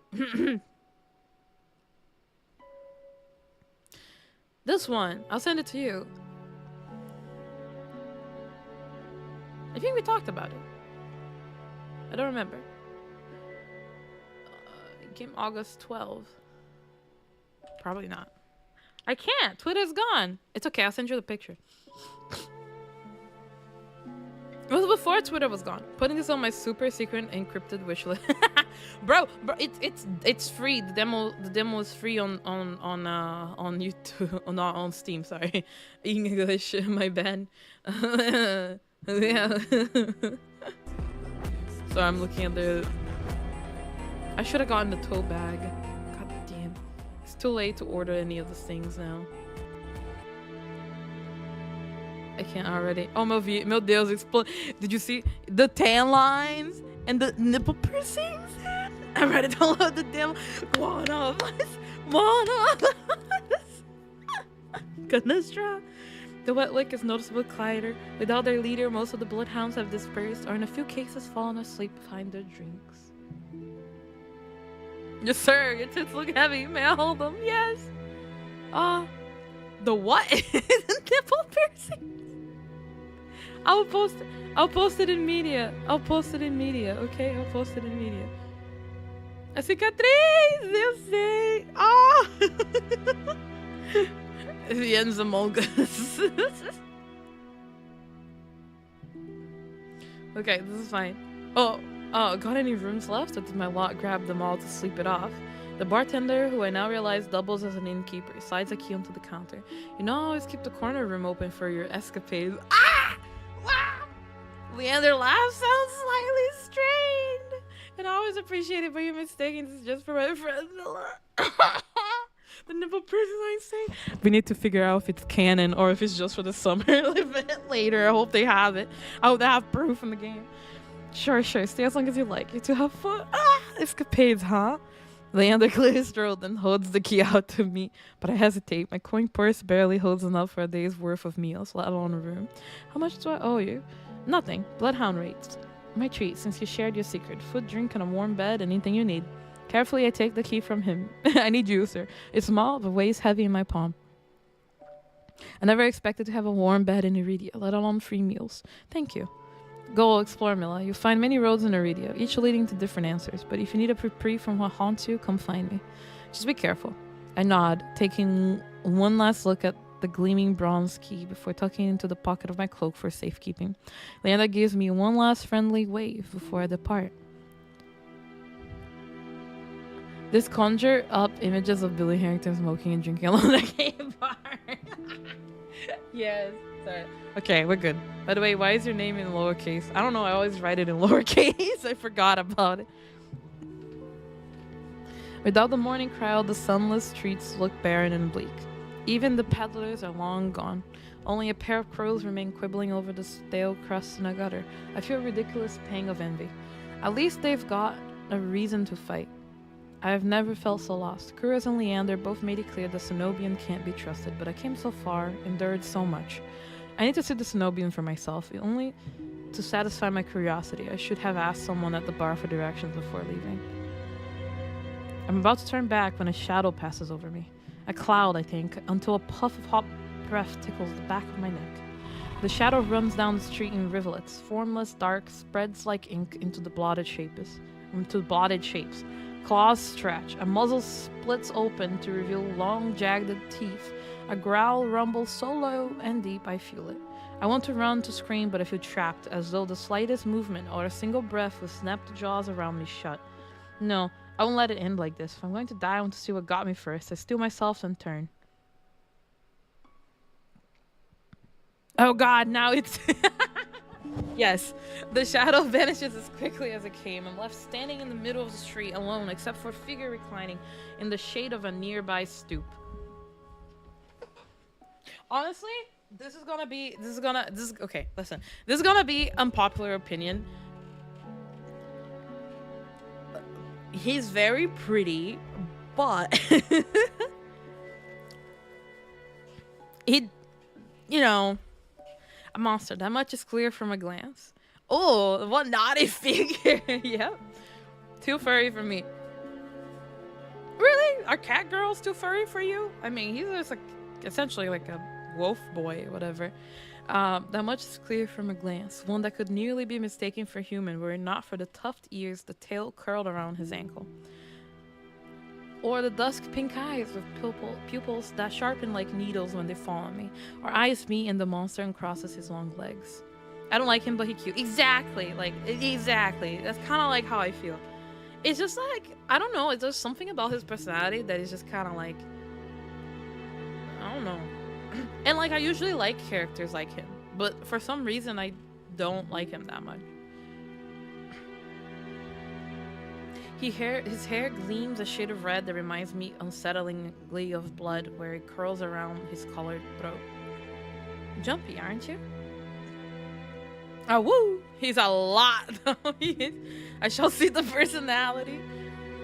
His tone is so light and carefree that I glance over my shoulder to make sure he's speaking to me.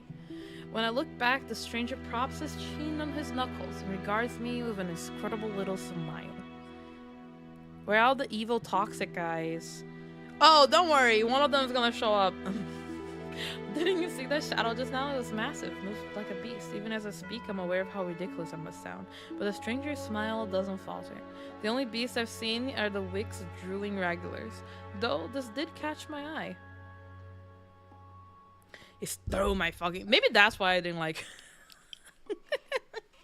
So, I have a innate anger towards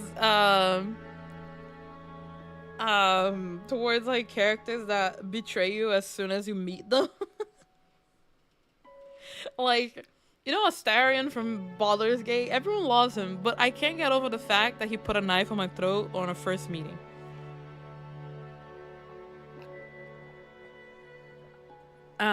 So maybe this is why I remember that I don't like this.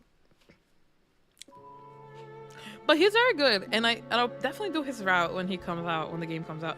But probably it gets better at the end. But I don't know, something. I also feel sad sometimes about him because he has like his backstory. There's a reason why he's muzzled, essentially. Anyways, flourish of his hand, my Inru key appears dangling from his fingers.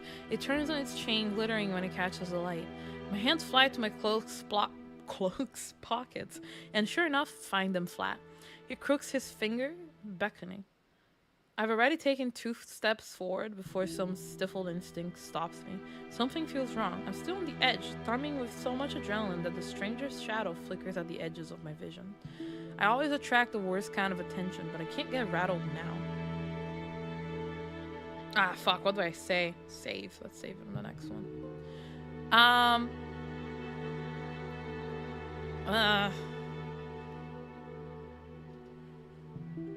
Where did you find it? How did you even find it? Them key, I mean. What can I say? I'm a sucker for shiny things. He's miles wide enough to review pointed canines. I saw you drop it. You really should be more careful. City like this, somebody might take advantage. A bald-faced lie, said without a hint of irony. I can't figure out how he picked my pockets under my nose, but I'm certain he took my key, and I need it back. I approached the man, careful to keep an arm's length away. He doesn't look dangerous, but the most deadly ones never do. Ah, he's hot.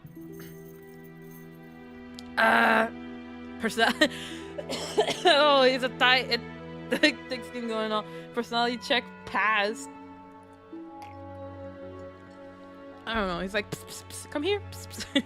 The stranger's chain softly clinks with the tilt of his head. His ears flick. Keeping your distance? I'd be stupid to trust you.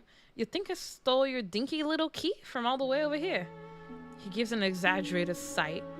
I'm good with my hands, but not that good. They really look like a common thief to you. It's got me there. Such a gachi getup. The sheer fabric of his sleeves alone would be too expensive for most street thieves. Well, his shoes look like they cost more than I spent traveling here. Then there's the shop behind him. No matter the city, parted pink curtains only ever mean one thing. I'm not looking to buy, and I doubt I could afford your services anyway. Luckily for you, I don't charge. The man runs the tip of his tongue over a fang, and for the first time since I stepped into the shadow, I feel something other than dread. My face grows hot. That's not what I meant! I'm flattered, really. Worst sex my trade, I might make an exception for you. How about half off, friend? Or you could just hand over my key. Ask nicely and I might even let you tug my tail. Just throw it here. So some spindly little street urchin can snatch it and run? He raises my key and tilts his head so he can watch it dangle back and forth. I suppose I could just claim your room for myself. Not that I'd be caught dead swimming in the wick with the rest of those slack-jawed imbeciles. You're oblivious not from around here. You're obviously, sorry, not from around here, so tell me, traveler. Wow, hands too, woo. Straight to the point, gay to the point even. No, God, so tell me, traveler, what misfortune brought you to this wretched place? His voice practically drips with derision. I'm not telling you anything. What could have possibly drawn you to this dreary little pig pen, I wonder? He listlessly that word watches the arc of my key swinging around his finger. The weather's shit, the food's dreck, and there's entirely too many monsters for a human to feel safe. Unless... Dagger sharp eyes flick towards me. They gleam with amusement. Unless you're just dying to consort with... He knows!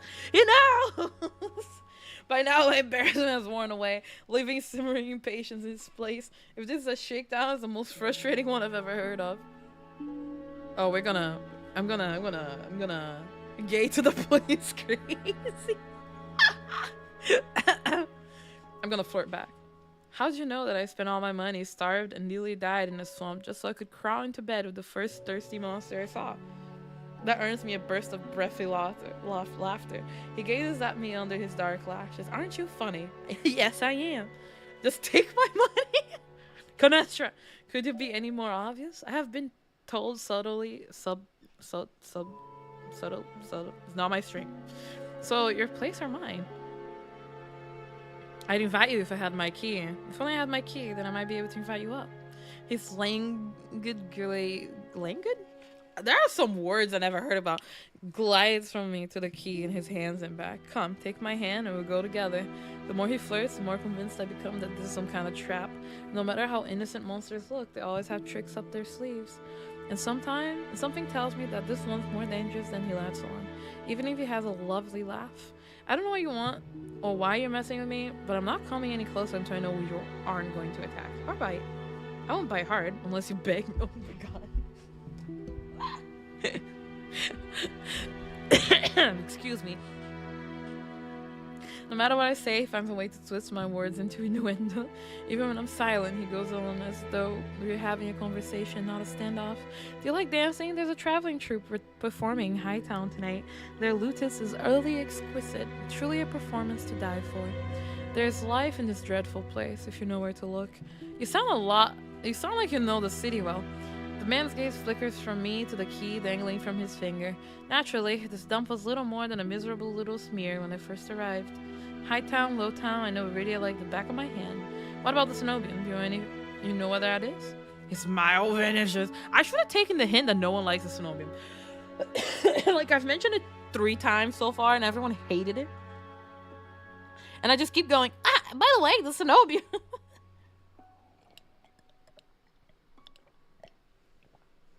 Sorry, water. His smile vanishes. Surely you've seen it, the absurdly large tower looming over the rest. It's a little hard to miss. It must mean that spire I noticed when I first caught sight of Iridia. The Cenobian's overrated, forget about it. I can show you things more stuffy boars in the Olympic Tower couldn't even dream of. Oh, those... Damn. Damn. I've already got plans. Oh, have you some pressing matters at the Cenobian? Lunch dates with the librarians? Tea time with the most steamed abbess? That's my business. What's the matter to you? I square my shoulders at the amusement bleeds out of him. Your loss. The stranger, finally bored of his tedious game, extends his hand towards me. The key rests on his palm, neatly dividing skin and leather. When he makes no other move, I reach for the key, but as soon as my fingers graze smooth brass, his hand springs shut around my elbow. Hey! He yanks me down and I stagger, my soul sleeping on the steps. For a sick moment, I fear my bandages will unravel under his touch, but he's careful not to disturb them, even as his fingers dig into my arm. I knew it smelled blood. You reek of death on the road. And that fucking doctor. His voice, once silken, lowers to a smoky growl. The shadows around him seethe and boil as he pulls me closer. And something else. He murmurs against my throat, nose grazing my jaw. Let go! I try to twist away, but he doesn't budge. His breath trails down my neck, sending a thrill of dread through me. But just when I fear he'll bite, he takes a deep whiff instead. His wide, flat eyes gleam with naked hunger. He gazes upon me. Not quite human, not quite monster. Seems we're both... There! The stranger's ears flatten, and he releases me with a short breath. I yank my arm back, massaging it where his grip left grooves in the bandages. The stranger twists around to watch a woman duck out from the curtains behind him. Her Cenobian uniform is nearly identical to the one my mentor kept tucked away in her closet. I leave you for all... Wait, what? I leave it for all what? 10 minutes and you're making trouble again? Will you quit harassing the tourist? The stranger, Veer, I take it, rolls his eyes and flashes the cleric a withering smile. So suspicious, can't you see I'm a friend of mine? A natural liar. He grins at me and his tail swishes minutely. The woman purses her lips at me, clearly unconvinced. I open my mouth to correct him, but Veer cuts in. I was graciously offering my dear friend some free advice. Though his voice remains light and cheerful, his expression darkens. Danger is drawn to you like a moth to flame. It will always find you given time. The woman clucks her tongue as though she's heard this recital 102 times. Word of advice? Don't take free advice from lazy foxes lounging in the street. This crook would sell water to a drowning man for the sheer enjoyment of it. She shrugs off a wilting look from Veer. Oh, please. Any friend of yours knows it's true. Now hold still.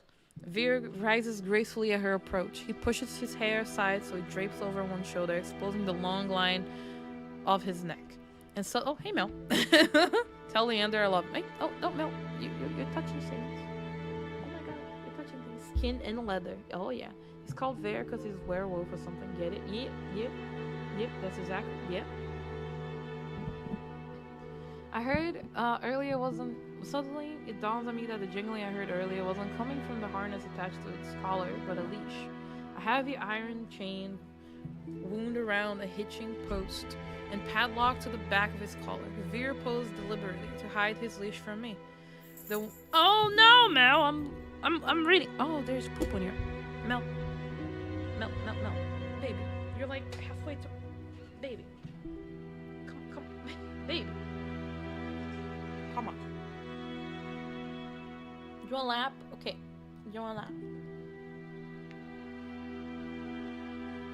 You want a lap? You good? You good? You good? You happy? I'm sorry, she's like on my lap right now. Yeah? You chilling? More like she's on my boobs, but that's besides the point. You good? You comfortable? You comfy? Are we good? Can we continue? The woman produces a key ring from her pocket. She rifles through a dozen identical keys before selecting one and slotting it into the lock. Come on, unless your friend tagging along on her merry little solace hunt. They're hunting for solace inside the city. Words momentarily fail me. Did you drool on me, Mel? Ugh, you did. Ugh, we did a lot. Does this game not have its own oath? It does. It's just that it's currently it can be copyrighted. So that's they tell you not to use it if you're streaming. The woman regards me with a polite, if tight smile before marching down the stairs. Veer lingers. He stretches his arm over his head with a yawn. I try not to stare the way his stomach flattens when he arches his back.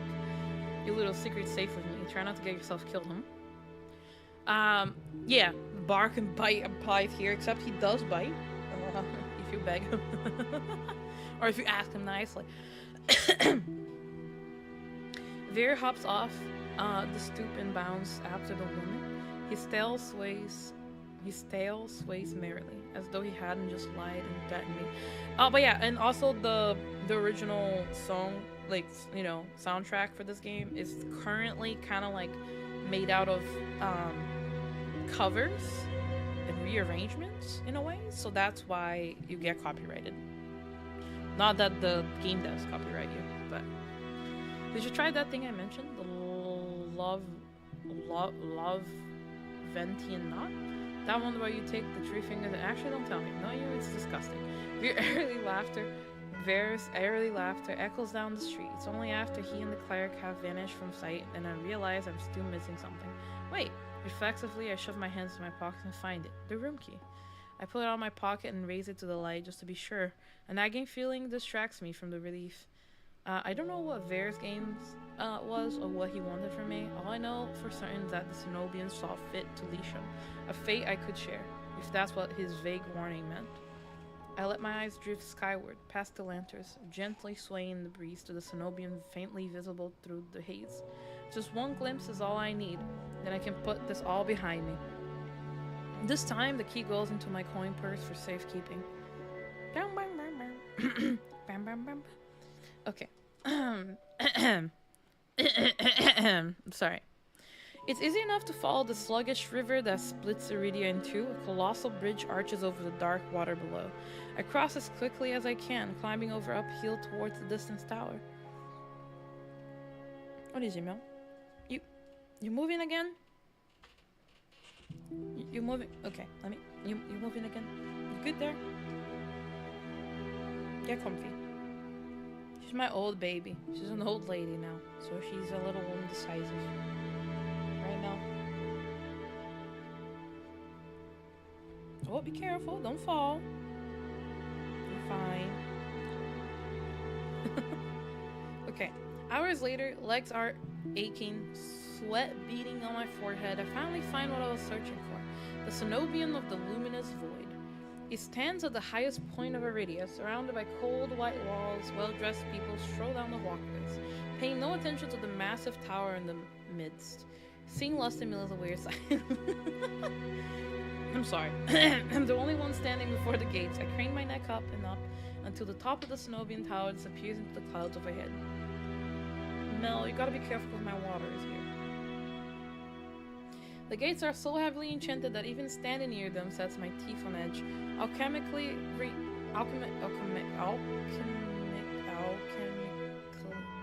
Reinforced locks, invisible sigils of alarm, and who knows what else.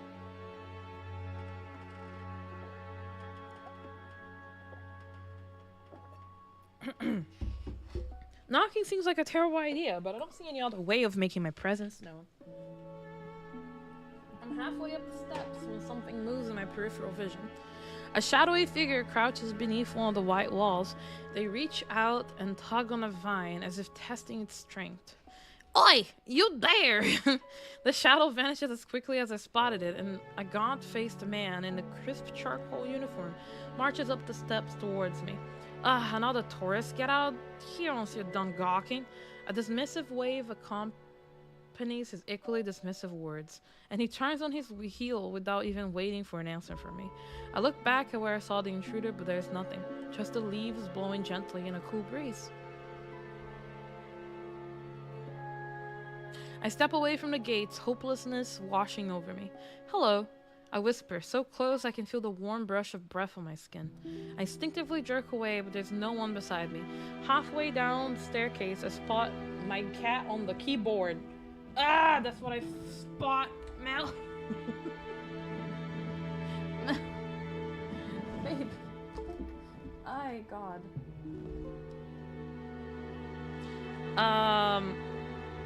There's no one beside me. Halfway down the staircase, I spot a woman swaying in the breeze. She's gaunt as a rail, her blouse moth-eaten. I'm unable to take my eyes off of her, not because of the way she smiled a little too widely or the way her toast-led braids look unbrushed for days, but because her eyes shine a vibrant, unnatural crimson. I'm both entranced and unsettled by their subtle glow. These days, you'd need a miracle to get in there. I'm unsure how to respond, or even if I should. Mel wants to hug cat boys as well. He does. My little baby. She's a little old woman now. Very cute little old woman that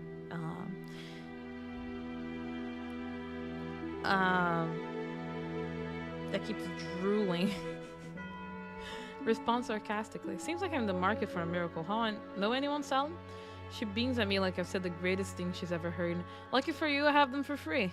Whatever she's selling, I'm not interested. My words come out in a tired breath. No thanks. I start down the stairs, but she abruptly steps into my path. She turns her back to me, and before I can react, she slips her fingers under the lacing of her collar, stripping out of her blouse in broad daylight. Yo, what are you doing? A worn fabric unveils bare skin. My panic is smothered by cold horror. A misshapen, sunken scar carves into the woman's body. Pitted, gnarled skin snakes down her shoulders, blooming from a gaping hole in the back of her neck.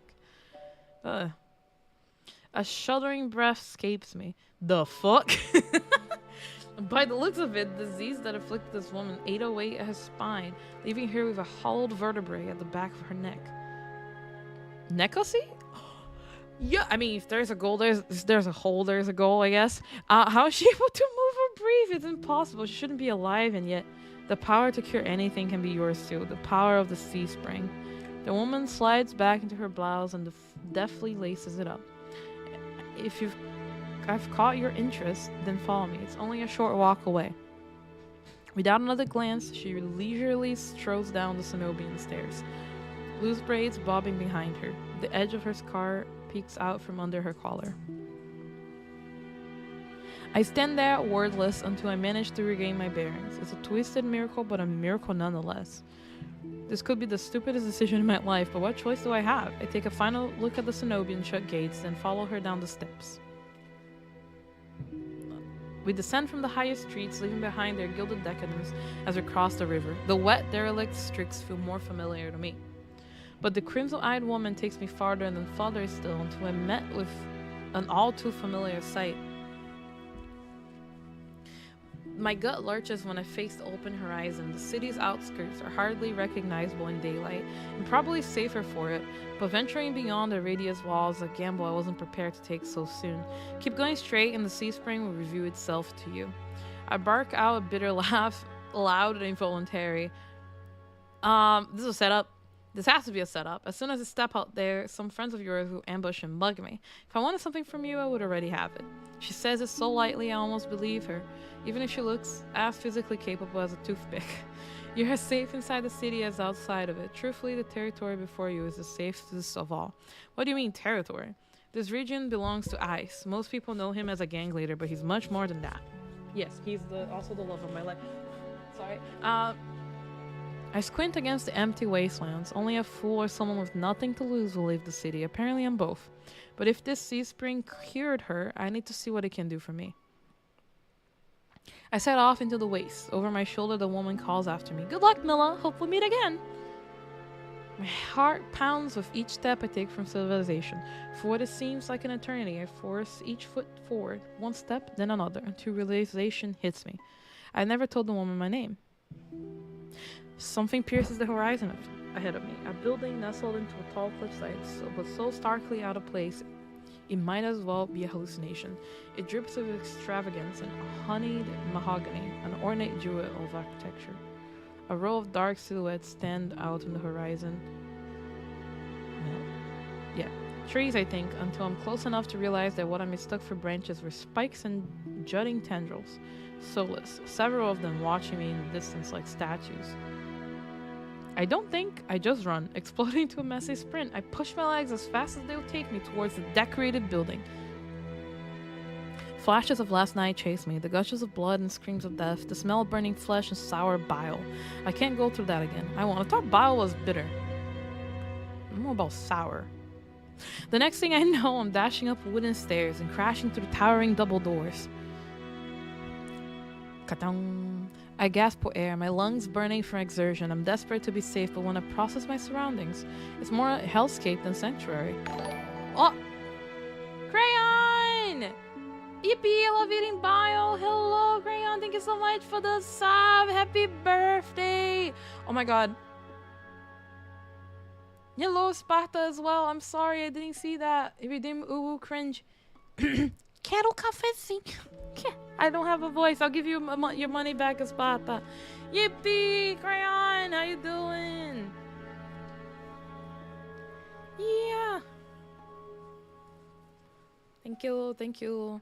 Yeah, I think, cause like bile is eaten in some places, I'm pretty sure, but I think it's bitter. Blood flows all around me, overwhelming my vision with a lurid, unholy red. Instinctively, my hand leaps to my mouth, but the rotten stench of blood never comes. Instead, a smoky scent hangs in the air, sharp and spiced. Kinda like cinnamon. Good, eating grilled cheese and playing BBO games. Oh, nice! Grilled cheese is good. I like grilled cheese.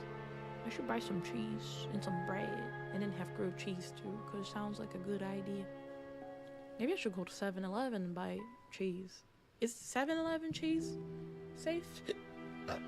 It's the closest thing I have here.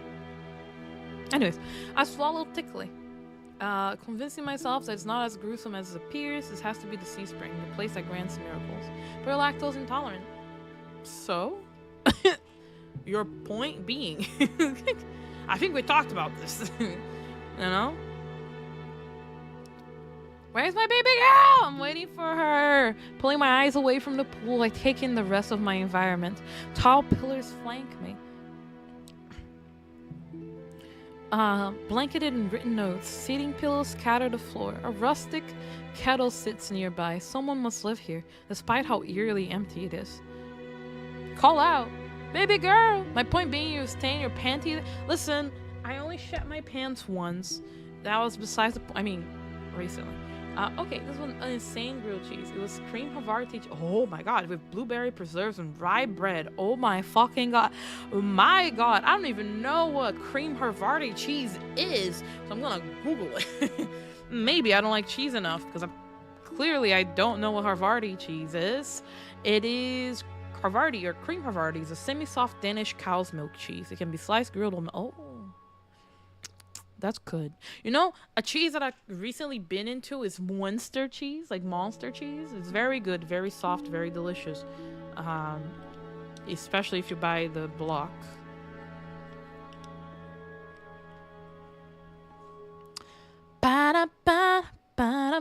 Very buttery. Anyways, Havarti cheese. I don't think I've had Havarti cheese. That looks delicious. I love semi-soft cheese. Havarti has a mild flavor similar to Monterey Jack. Slightly acidic, the taste is buttery and ranges from somewhat sweet to very sweet. Oh, the blueberries probably. Oh, the Monster anywhere around me is so salty. Really? It's not supposed to be very salty. That's crazy. Sorry for your loss. Tall pillars flank me. Blankets. Let me just go. Baby girl, where are you? Hello, is anyone here? My voice echoes across the cavern without response. I approach the paper-covered pillars. Maybe something here can tell me more. I reach for... Oh, shit. I don't know. I'm very tall, so the topmost.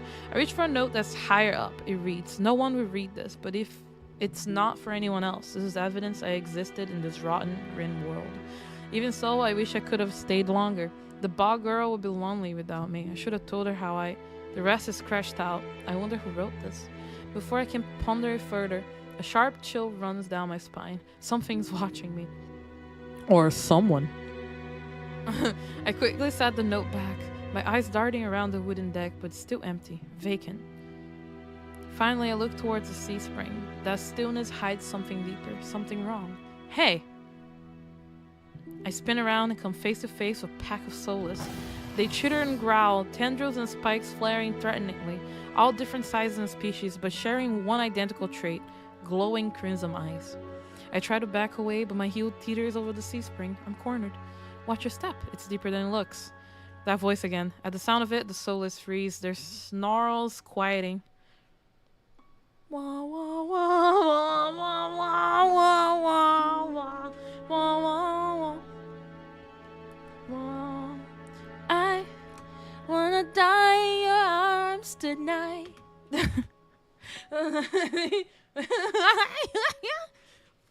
Hello, baby girl. I search for the voice's source and find it above me, lounging in the rafters. The love of my life. I thought you were humming Lion King for a moment. You look lost, little sparrow. Look at him. Look at him in all his glory. Oh my goodness. Oh my God. His gaze is violent crimson, one that sears through me, leaves me feeling raw and exposed. They're the same eyes I've seen over and over. First with the scarred woman, now with the soulless circling me, bound by the sea spring's blood red. In the shroud of darkness behind him, shapes like massive tentacles twist and coil around the wooden beams. Oh my God. I can't focus. The soulless growls ring in my ears. They're not advancing, but that could change at any second. Panic rises in my throat as I struggle to track them. Stop. Step on me. Who said woof, woof, bark, bark, woof, woof. Hey! Eyes on me. Don't worry, I never took them away from you. Anyway, my stomach rose as I tear my eyes away from the soulless. Don't ignore someone who's talking to you. It's not polite. I'm sorry. I'm so sorry. As punishment, please. I'm not gonna say it. I have to keep some kind of dignity. For a moment, anger knocks my fear aside. Who's this bastard? Fuck you. Okay, sorry. I'm distracted. I'm kind of distracted by the soul is about to maul me. Only on my command. Oh my, what a sight to behold. Woof woof indeed. Jesus. What? I scanned the souls for punishment. No, nothing. It's kind of, they really aren't attacking. Posturing more than anything else. You tame them? Power of the sea spring. They're hungry, so they might bite. It could give me a reason to stop them. Oh my god, I love how I never noticed how he says bastard there. How about I didn't do anything wrong? Bastard trespassing. And that's punishable by death? He gives a non-committal shrug. I called out earlier to see if anyone was here. We're supposed to play hide and seek. Didn't hear you. My voice stops in my throat. This man's terse coolness is both infuriating and terrifying. I rack my brain for a way to diffuse the situation. I need to be angry with him. He likes them. He likes them angry. I need help. Tell me what you want. I'm not in the mood for guessing games. Your hands. Alarm jolts through me. I hide my hands under my cloak. Show me. Why? Won't ask twice. With a sharp huff, I reluctantly hold out my bandaged hands. Are you getting off on this? Unwrapped? He rushes to my face and fires to my tongue. I should give him a piece of my mind, but not when his soul is on one command from ripping me to shreds. Yet, no matter how much I will myself to move. My body is frozen in place. I stand there for a long, agonizing minute. My hands are trembling when I finally raise them. I know the skin beneath the wrappings all too well. The hideous, unnatural flesh have grown to despise. I grip the edge of the bandages. Stop. His mouths are wolf spray. With a wary sight, the man slides off the beam and lands with a thud that shakes the panels underfoot. He's a monster, with an imposing figure that towers over me. I couldn't tell how tall he was before, but he's big, illuminated by lantern light. That's what she said. His features are stronger, sharper. Subtle clanks of metal accompany each of his footsteps. The closer he gets to me, the faster my heart hinges. What does he want? Is he going to kill me? I step backwards and find nothing to set my foot on. I'd forgotten my back was the sea spring. I fall right before a warm hand catches my lower back. What a man. Eyes, the man you are. Sorry, I'm hovering above the sea spring, the scent of smoke and leather enveloping me. Blazing crimson eyes bore into mine. Told you to watch your step. I'm too stunned to muster a response. Like I weigh nothing, he guides me back to solid ground and steps back. Following a subtle gesture from his fingers, the soulless around us disperse and relax. The shift in their demeanor is so abrupt it gives me whiplash. The enormous tentacles are no longer in the rafters, though.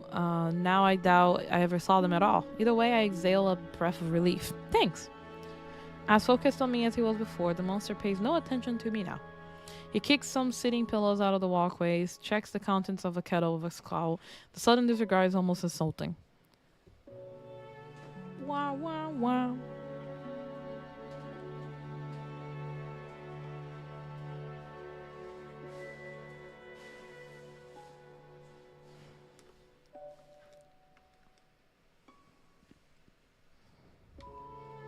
There's people downstairs.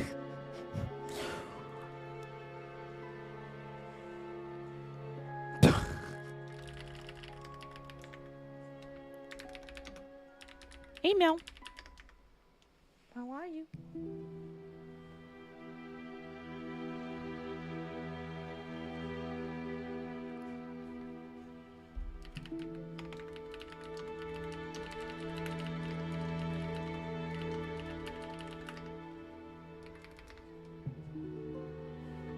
Where is it, baby? Okay. Never wore one. Then why'd you threaten me? People get honest when they're afraid. In other words, oh god, Mel.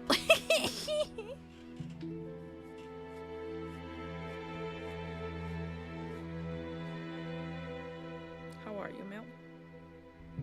Oh, I forgot my laundry.